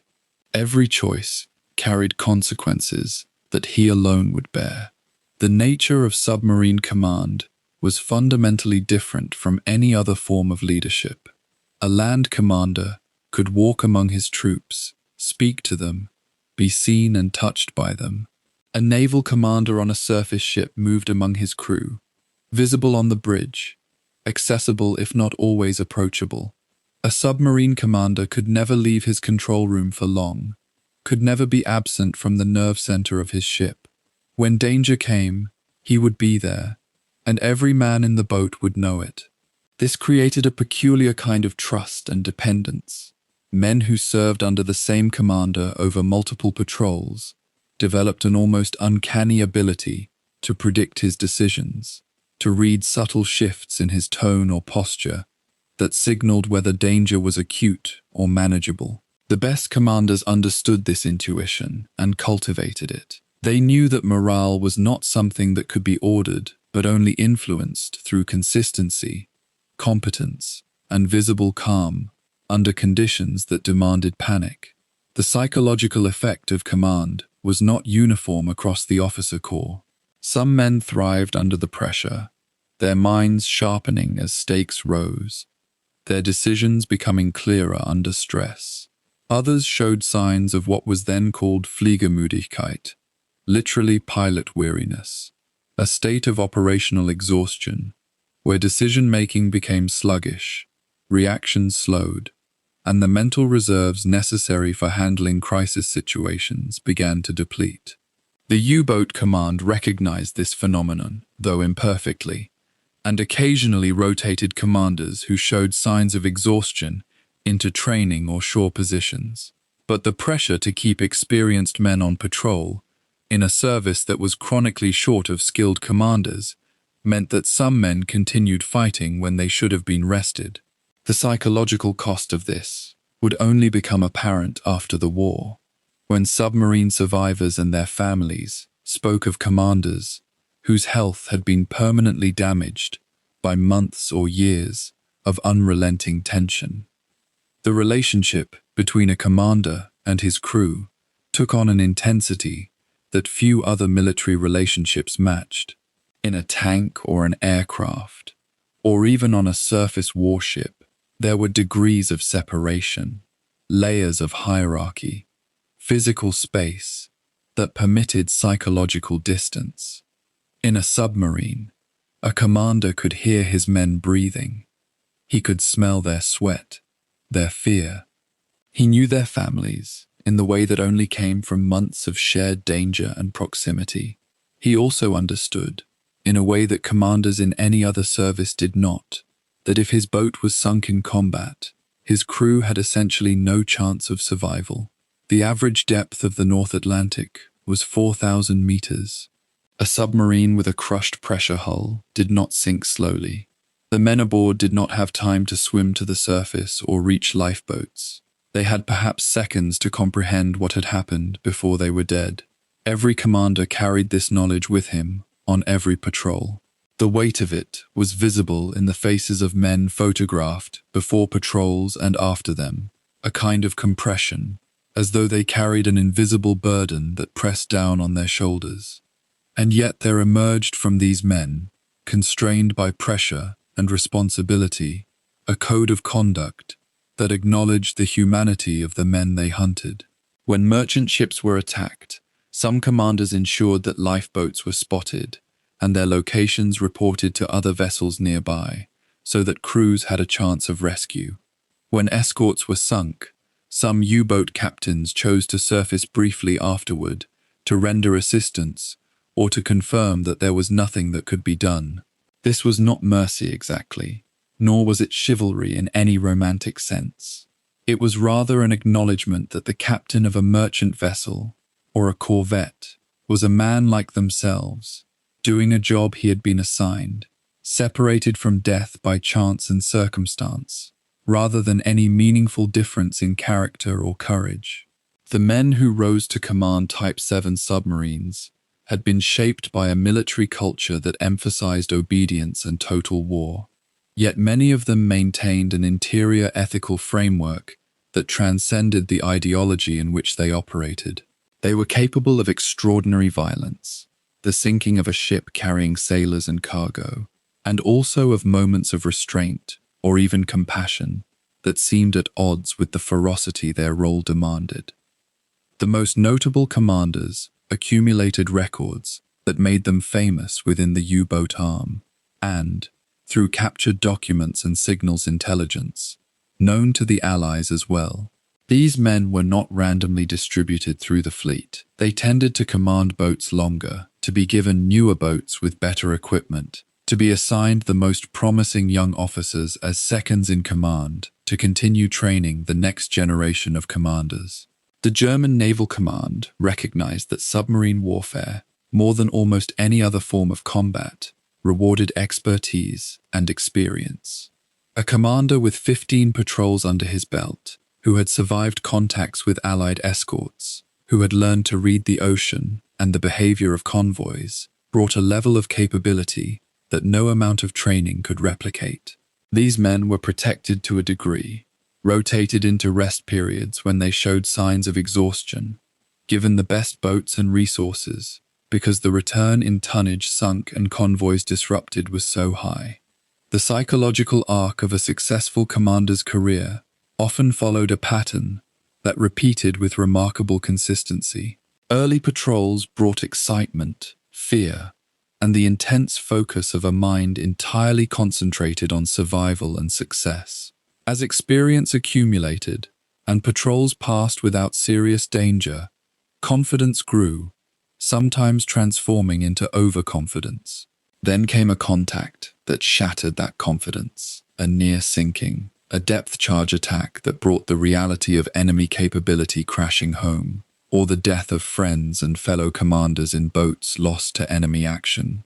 This moment of reckoning seemed to divide commanders into types.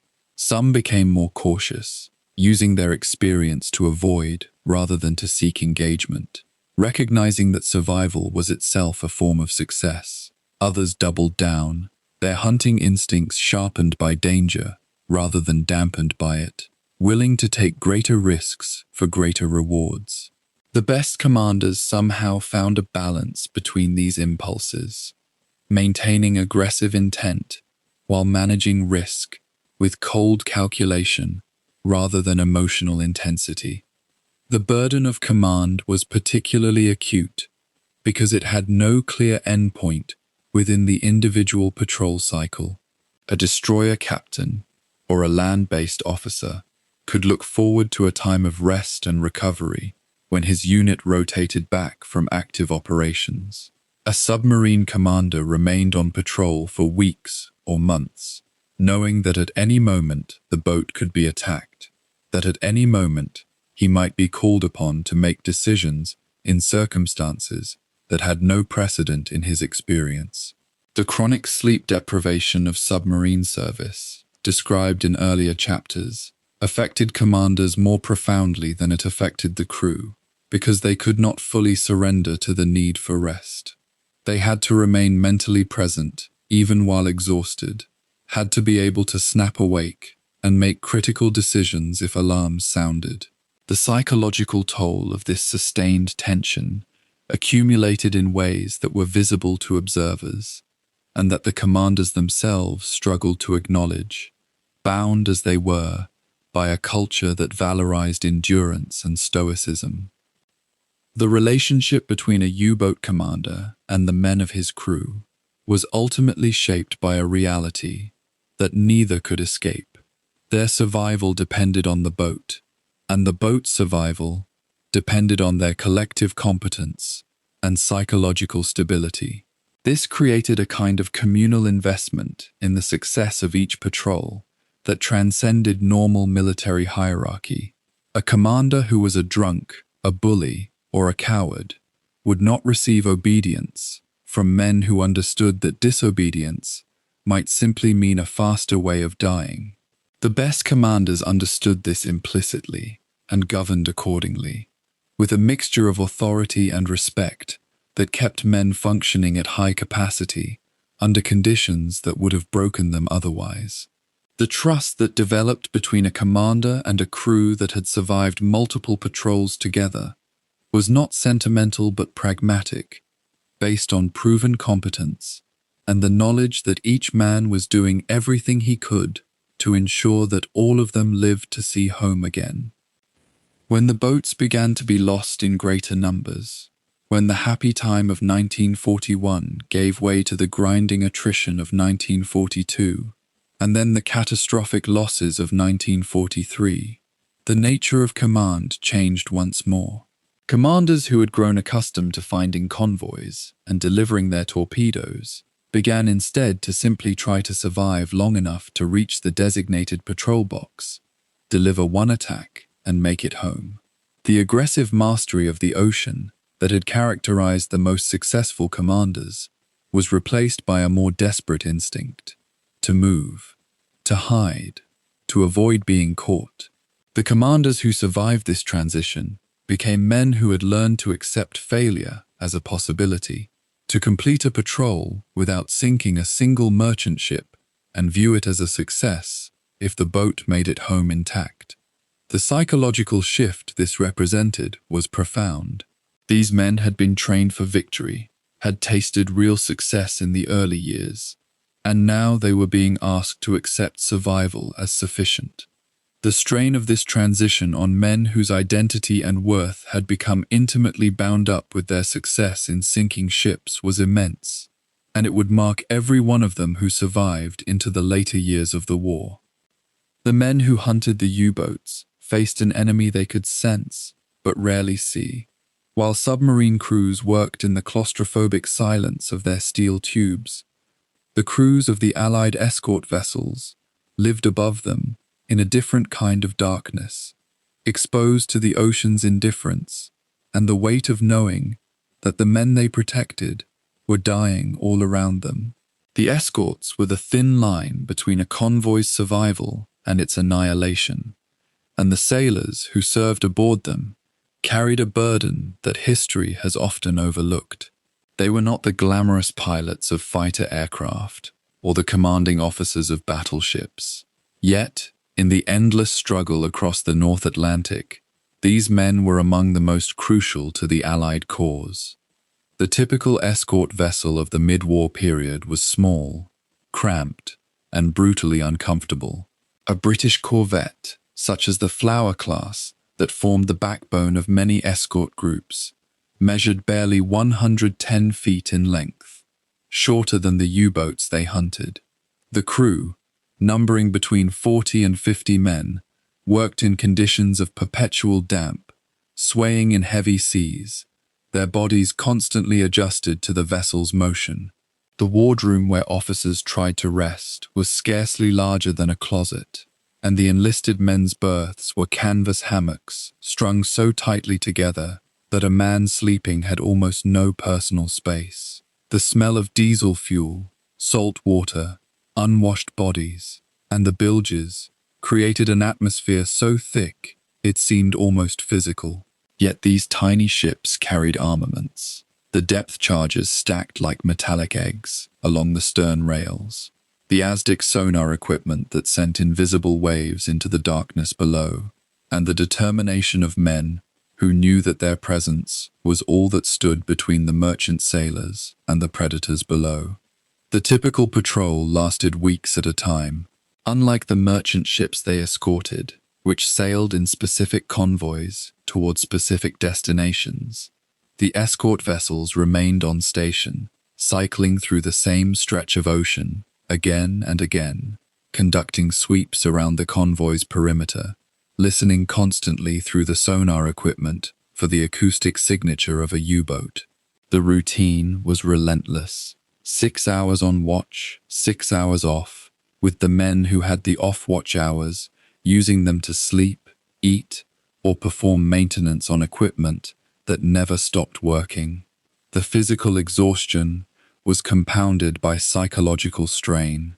A sonar operator might spend an entire 4-hour watch straining to distinguish between the ambient sounds of the ocean, the creaks of the ship's hull, the movement of water, the calls of distant whales, and the specific signature of a diesel engine running beneath them.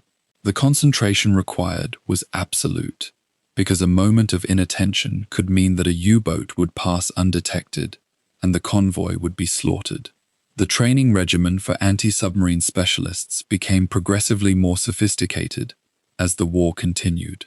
Early in the conflict, when convoys were escorted with whatever vessels could be spared, many crews learned their trade through bitter experience and heavy losses. But by 1942 and into 1943, the Allies began establishing dedicated training programs. New escorts were worked up together as groups before being sent to sea, their crews drilling repeatedly in the tactics that had proven effective. The drill became almost ritualistic. A sonar contact would be reported. The captain would order the escort to run toward the bearing. The depth charge crew would ready their weapons, and then the moment would come when the captain had to make the judgment to attack. These were not exercises conducted at some distant training facility. They were drills carried out on the actual convoy routes, where the possibility of a real contact was always present, where the line between training and combat could blur in seconds.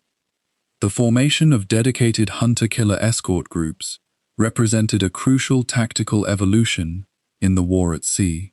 Rather than scattering individual escorts around a convoy, the Allies began concentrating them into mobile groups of 4 to 6 ships that could be deployed together as a coordinated unit. The American and British navies developed their own operational doctrines, but both shared the principle of concentrating firepower and defensive capability.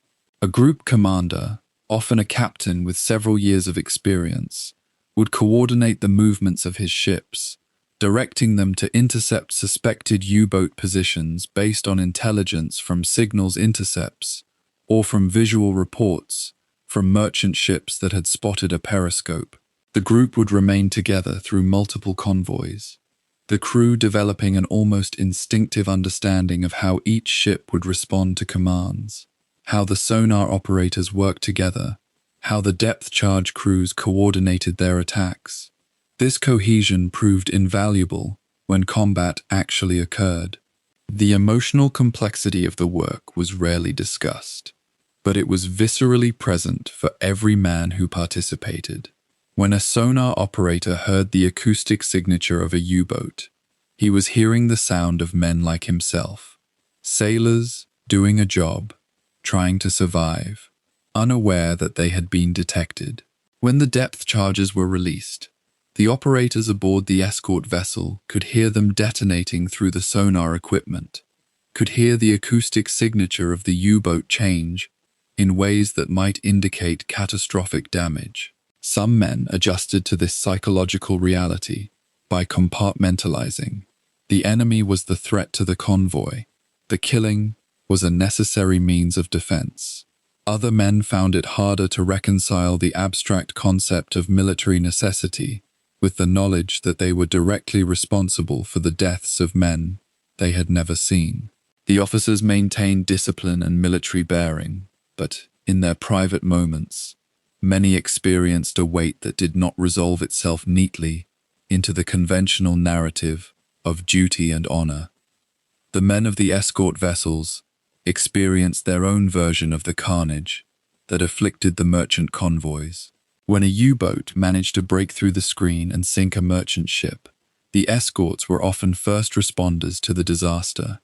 The small ships would reverse course, often against orders, to pick up survivors from the oily water, knowing that U-boats sometimes waited for rescue efforts to concentrate their victims before attacking again. The sailors hauled men aboard, some alive, some barely so, others already dead from immersion in the freezing North Atlantic. The escort's limited medical facilities meant that many men who survived the sinking died in the hours afterward from cold, injuries, or shock. The crew members who performed rescue work saw their compartments filled with dying men, saw the reality of the tonnage war stripped of its abstraction. A young sailor hauling a corpse from the water understood viscerally why the job of sinking U-boats mattered. The specific anti-submarine weapons and tactics evolved continuously throughout the war, and the escort crews adapted with them. The depth charge, the primary weapon for most of the war, was a barrel of explosives set to detonate at a specific depth, rolled off the stern of the escort vessel in patterns calculated to bracket the estimated location of the submerged U-boat. The technique was as much art as science. The captain had seconds to determine the range and bearing to the target, the depth to set on the charges, and the pattern in which to deploy them. If the estimates were too shallow or too deep, the U-boat might escape through the gap. If the estimates were correct, the detonations would compress the water around the submarine, with forces that could rupture the hull or damage the machinery fatally. As the war progressed, hedgehog mortars were introduced, weapons that fired a pattern of small projectiles ahead of the ship, allowing the escort to maintain an attacking stance without reversing course and losing sonar contact. The improvements in technique and armament were incremental but cumulative, and they gradually shifted the calculus in favor of the escorts. The radar technology that proved so devastating to U-boats operating on the surface also affected the escort vessel's ability to conduct their hunt. By 1943, most British and American escorts carried surface search radar, equipment that could detect a surfaced U-boat at distances of 5 to 10 kilometers, in darkness and poor visibility. This represented an enormous advantage, especially during the night hours, when U-boats preferred to operate on the surface. The radar gave the escorts a capability that the U-boats initially could not counter, the ability to locate their prey from a distance without any warning. When the German search receivers finally became common in 1943, allowing U-boats to detect when they were being illuminated by radar, the tactical advantage shifted again, but the fundamental reality remained. Technology was shifting the advantage toward the hunters. The culture that developed within individual escort groups sometimes transcended the formal military structure. Captains who proved effective in anti-submarine warfare became known throughout their navies, and their groups often developed a reputation that preceded them. The men serving under them developed pride in their competence and a shared sense of purpose that went beyond the abstract national cause. The comradeship among escort crews came from the knowledge that they depended upon each other absolutely, that a mistake in sonar reading might be caught by a second operator, that a malfunction in one ship might be compensated by the presence of the others, that their survival as a group depended on functioning as a unit. This cohesion was the product of weeks or months spent working together in conditions of constant tension and physical hardship. The cost paid by the escort vessels, while substantially lower than the cost to the U-boats, was still considerable. Scores of escort ships were sunk or severely damaged by U-boat attacks, by mines, by surface raiders, or by accident. The men who served in them understood that while their job was to protect the convoys, they themselves were vulnerable to the weapons they wielded. Depth charges could malfunction and explode aboard the ship that launched them. U-boats, when cornered, sometimes deliberately rammed escorts or attacked them with their remaining weapons.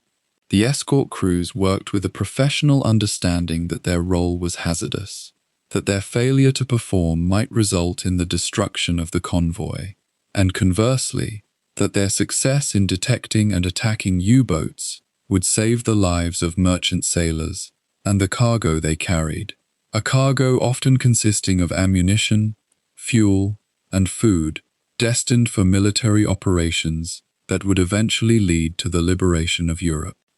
By 1944 and into 1945, the training, technology, and tactics of the escort forces had reached a level of sophistication that made them formidable opponents for any U-boat unlucky enough to be detected in their vicinity.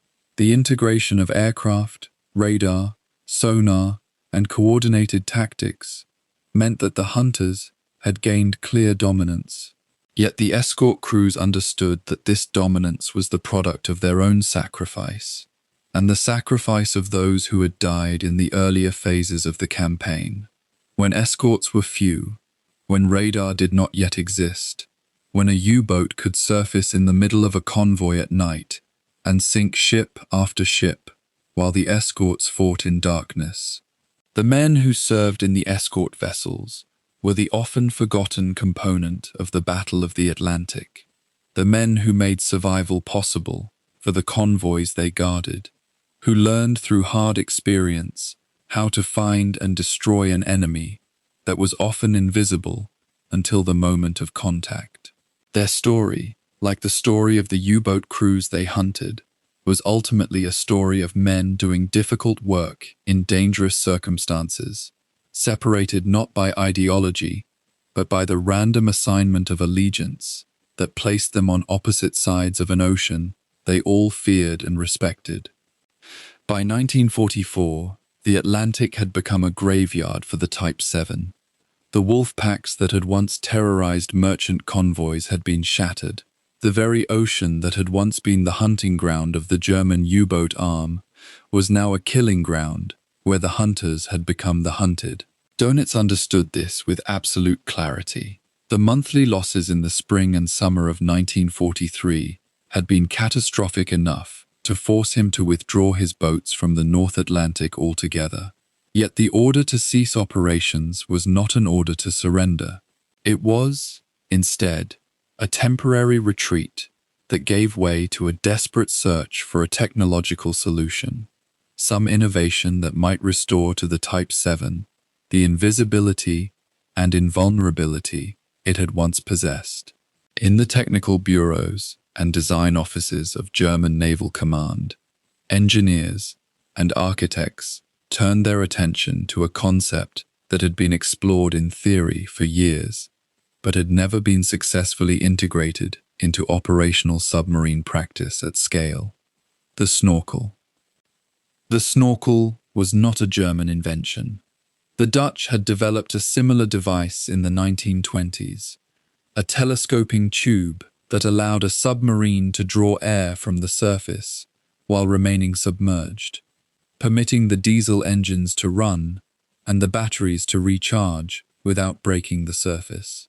The principle was elegantly simple: extend a mast above the waterline, draw fresh air down through it, exhaust diesel fumes back up, and operate unseen by the radar sets that had become the primary threat to any surfaced U-boat.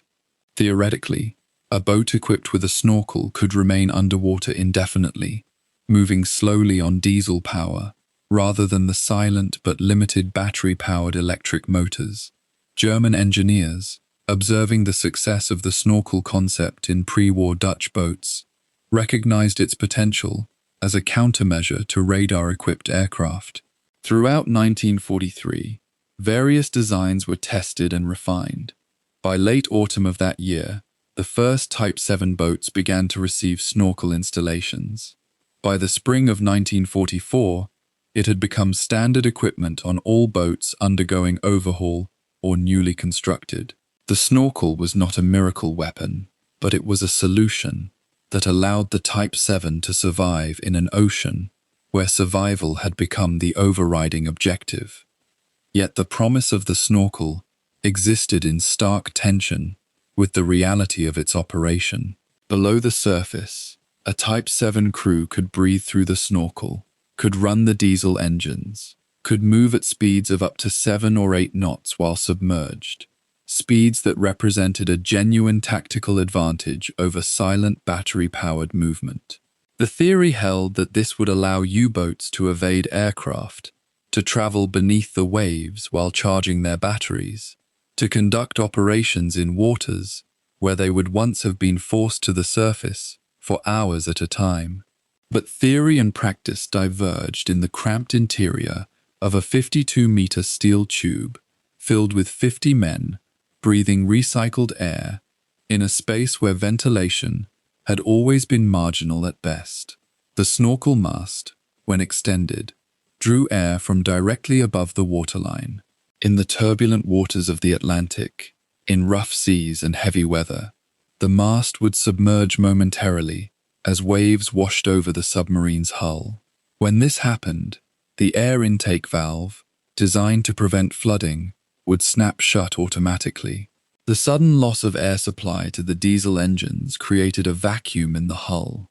In that fractional moment, the massive engines would suck the remaining oxygen from the submarine's interior with violent force, creating a pressure spike that struck crew members in their chests and ears with physical pain. Men who experienced this phenomenon described it as though a giant hand had seized their bodies from the inside and wrung the air from their lungs. The consequences extended beyond the momentary agony of the pressure spikes. With the diesel engines drawing air through the snorkel, proper ventilation of the submarine became nearly impossible. Carbon dioxide accumulated in corners and compartments where air circulation was already poor. Men working in the engine rooms and torpedo compartments experienced increasing difficulty breathing, a creeping suffocation that was all the more insidious because it was invisible and slow. The mixture of diesel fumes, human respiration, and stagnant air created an atmosphere that was not merely unpleasant, but medically significant. Prolonged exposure led to headaches, impaired judgment, and a cumulative exhaustion that went beyond normal fatigue.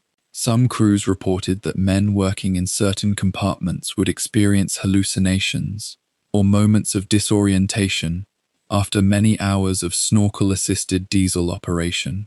The physical misery of operating under snorkel conditions was compounded by a persistent fear that the entire system could flood. The snorkel mast itself was a penetration of the pressure hull, a weakness in the vessel's integrity.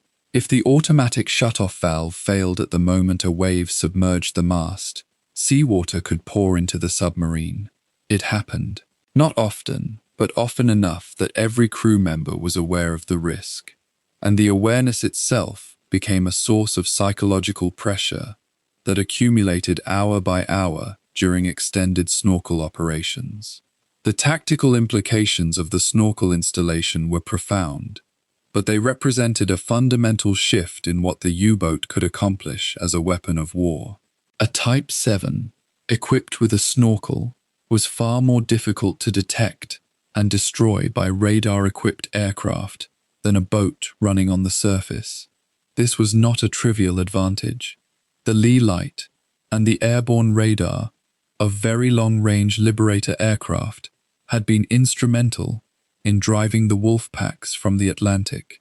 A boat that could recharge its batteries while remaining submerged was a boat that could theoretically operate in waters where it would once have faced unacceptable risk. Dönitz understood this perfectly.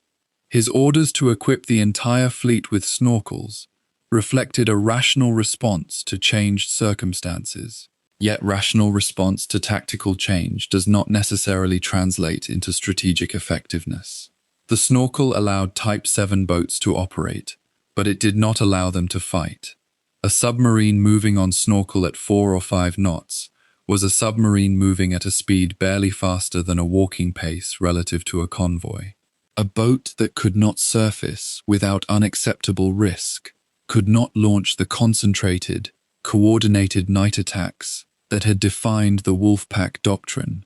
The speed advantage that the snorkel provided, compared to battery-powered propulsion, was negated by the requirement to remain submerged, which meant remaining slow, remaining cautious, remaining always at risk. The U-boats that had once been hunters had been transformed into something more akin to obstacles, dangerous to encounter perhaps, but no longer capable of exercising the initiative that had characterized offensive submarine warfare. Throughout 1944 and into 1945, Type VII boats, equipped with snorkels, conducted what might be charitably described as harassment patrols in the waters surrounding Britain and across the Atlantic transit routes. They sank ships. The tonnage destroyed was not insignificant, but it was also not strategically meaningful. A few thousand tons sunk per month in the final year of the war was a fraction of what a single Wolfpack had accomplished in a single night during the happy times of 1940 and 1941. The boats were operating from desperation, rather than from any expectation of reversing the course of the war. A Type VII commander in 1944 could see with perfect clarity that Germany was losing. The invasion of Normandy in June of that year had opened a western front that could not be closed. The Red Army was advancing relentlessly from the east. The bombing campaign against German cities and industry was destroying the industrial base upon which any military capability ultimately rested. The U-boats did not have the luxury of pessimism, but neither could they ignore reality. Many commanding officers experienced a profound emotional ambiguity. They were still orders to patrol, still orders to sink enemy merchant ships, still orders to carry out the mission of naval warfare. Yet the larger purpose of that mission, German victory, had become impossible. Men who had entered the submarine service in 1940, full of belief in German strength and German technology, by 1944 were functioning as professionals, executing duties in a war they knew Germany would not win. The technical modifications required to install snorkels across the entire U-boat fleet represented an enormous logistical undertaking. Boats had to be taken into dock or into protected harbors for the work. During these periods of vulnerability, they were subject to Allied bombing and to attacks by British motor torpedo boats that patrolled German-controlled waters with increasing aggression. The installation work itself was complex and time-consuming. The snorkel mast required integration with the pressure hull. The valve system had to be carefully calibrated, and test operations had to verify that the system functioned correctly. Men trained to conduct these installations had to be moved from one shipyard to another as boats rotated through the modification process. The snorkel installation program represented a choice to prioritize defensive capability over new construction. Fewer new boats were built in 1944 and 1945 than had been built in previous years.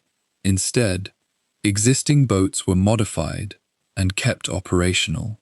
This choice reflected the reality that Germany no longer had the industrial capacity to do both, to build new submarines and to modify existing ones simultaneously. Dönitz accepted this trade-off because even a reduced operational force, equipped with the latest defensive measures, was better than a larger force equipped with obsolete equipment that would be rapidly destroyed in the Atlantic. One of the most insidious aspects of snorkel operation was the effect it had on crew psychology and morale. A snorkel-equipped Type VII could theoretically remain underwater for weeks or even months. In practice, the cumulative physical and psychological stress of doing so was severe. Men living in an atmosphere progressively contaminated with carbon dioxide, experiencing regular pressure spikes that caused physical pain, knowing that a mechanical failure could result in catastrophic flooding, operating at speeds that made evasion of escorts and convoys difficult, and doing all of this in the knowledge that the war was being lost. These factors combined to create a specific and unique form of psychological pressure. Letters found in captured and sunken U-boats from the final year of the war reveal a recurring theme of fatalism. Men expressed love for their crews and pride in their boats, but they also expressed a clear understanding that the probability of surviving the war had become vanishingly small. The traditional bonds that had held U-boat crews together, the sense of shared purpose, the belief in the mission, the confidence in eventual victory, had been eroded by accumulated losses and the relentless testimony of the shrinking U-boat force. Some men still volunteered for submarine service. Many did not. The expansion of the U-boat fleet in 1944 and 1945 came not from an increasing population of volunteers, but from the conscription of men who had no choice in the matter.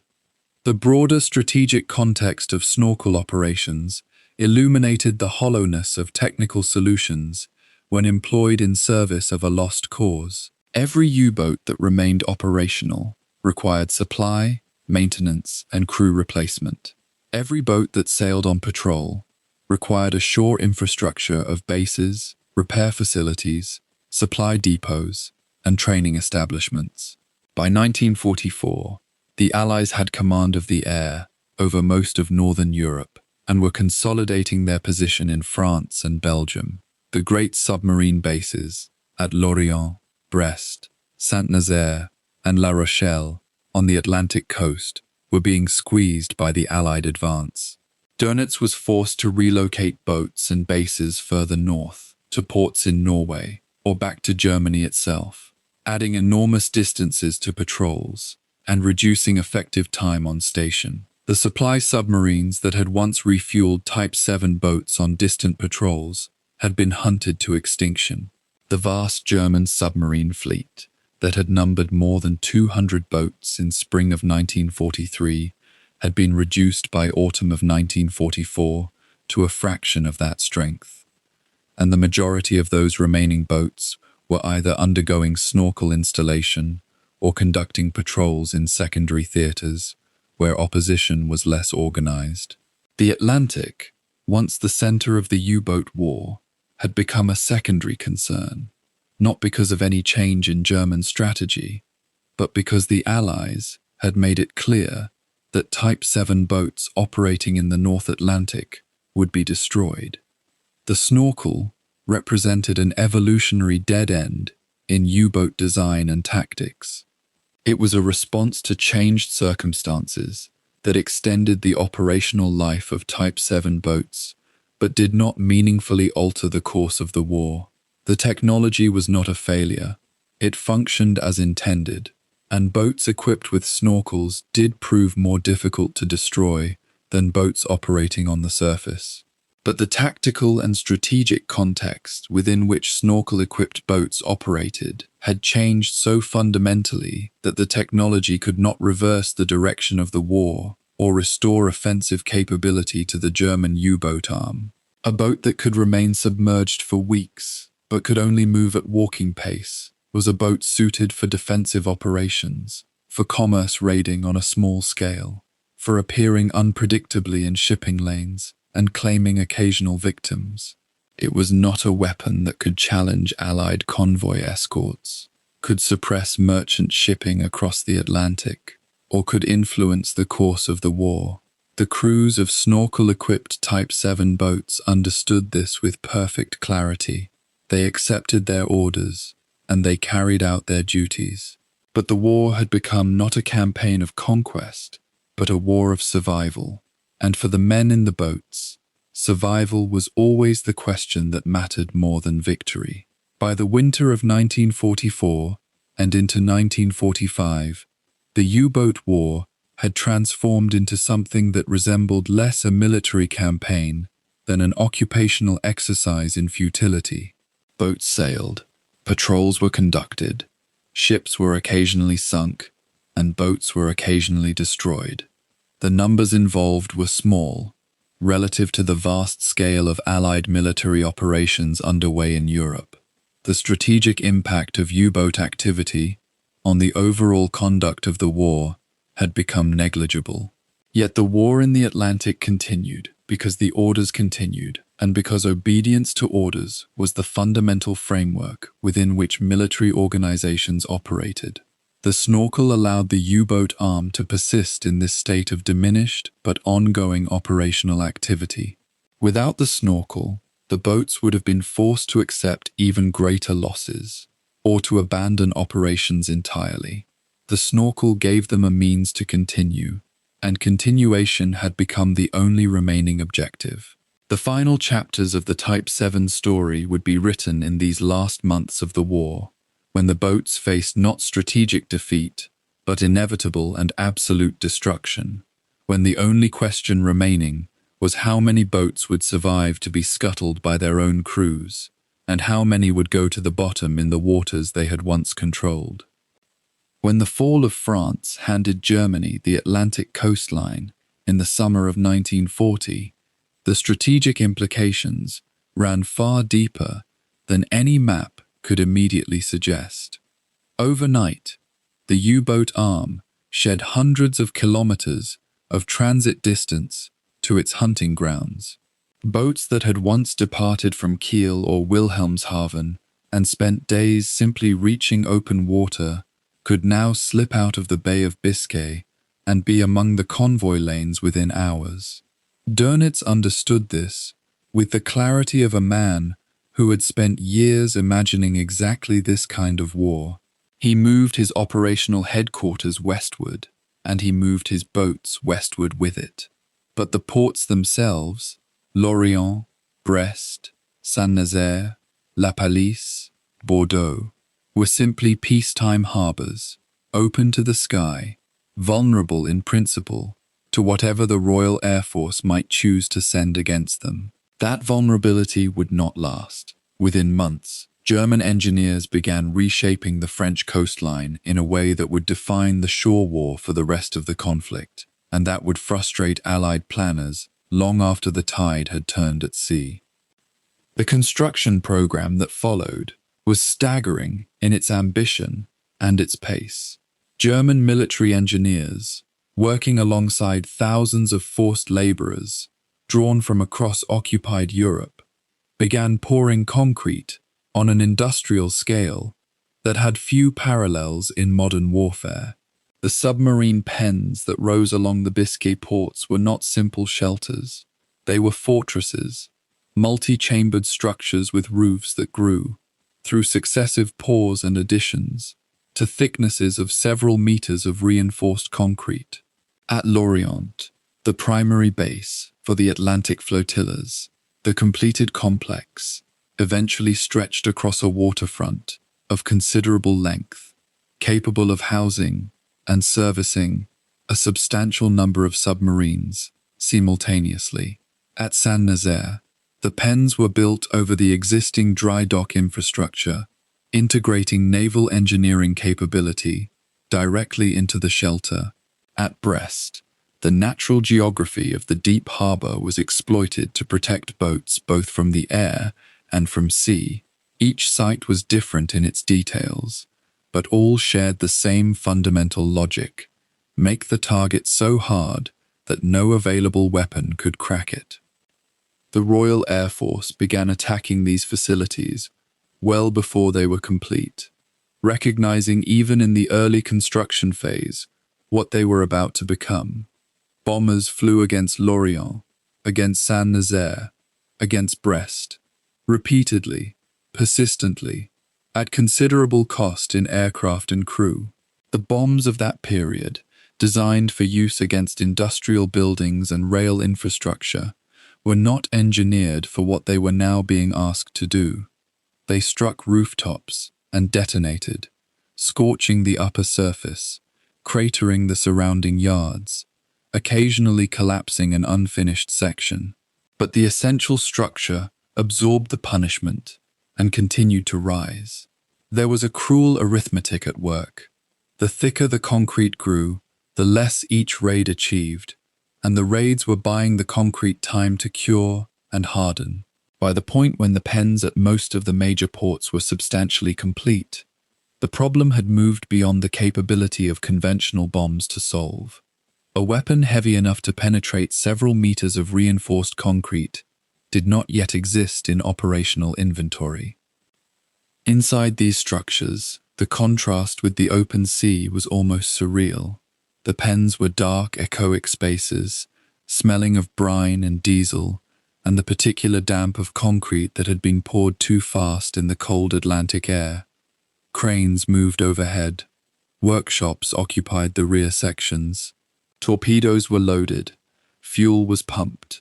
Hulls were inspected by men who worked under electric light, while the world outside was being methodically taken apart by Allied bombing. The crews who returned from patrols walked from their boats into these chambers, and the war above, the anti-aircraft guns firing, the distant crump of explosions, barely touched them. The pens had achieved exactly what their designers intended. They had made the moment of maximum vulnerability, the period when a submarine sat still at the surface, being rearmed and resupplied, survivable. Dönitz had industrial protection that many of his opponents found, to their considerable frustration, essentially unassailable. The Allied strategic bombing campaign nonetheless continued to press the attack, driven by institutional commitment and the genuine hope that persistence might achieve what individual raids could not. The targets shifted. If the pens themselves could not be cracked from above, then the port infrastructure surrounding them, the rail lines bringing supplies, the power stations, the dockyards, the town facilities that sustained the base, could be degraded. Lorient in particular became the object of a sustained campaign that eventually reduced much of the surrounding town to rubble. The human cost to French civilians in these port cities was severe. Streets that had stood for centuries were erased in nights. The moral weight of bombing occupied French towns, whose inhabitants were nominally Allied populations, pressed heavily on the men making targeting decisions in London. Yet the submarines continued to sail. The pens stood. The campaign then turned further east, toward Germany itself.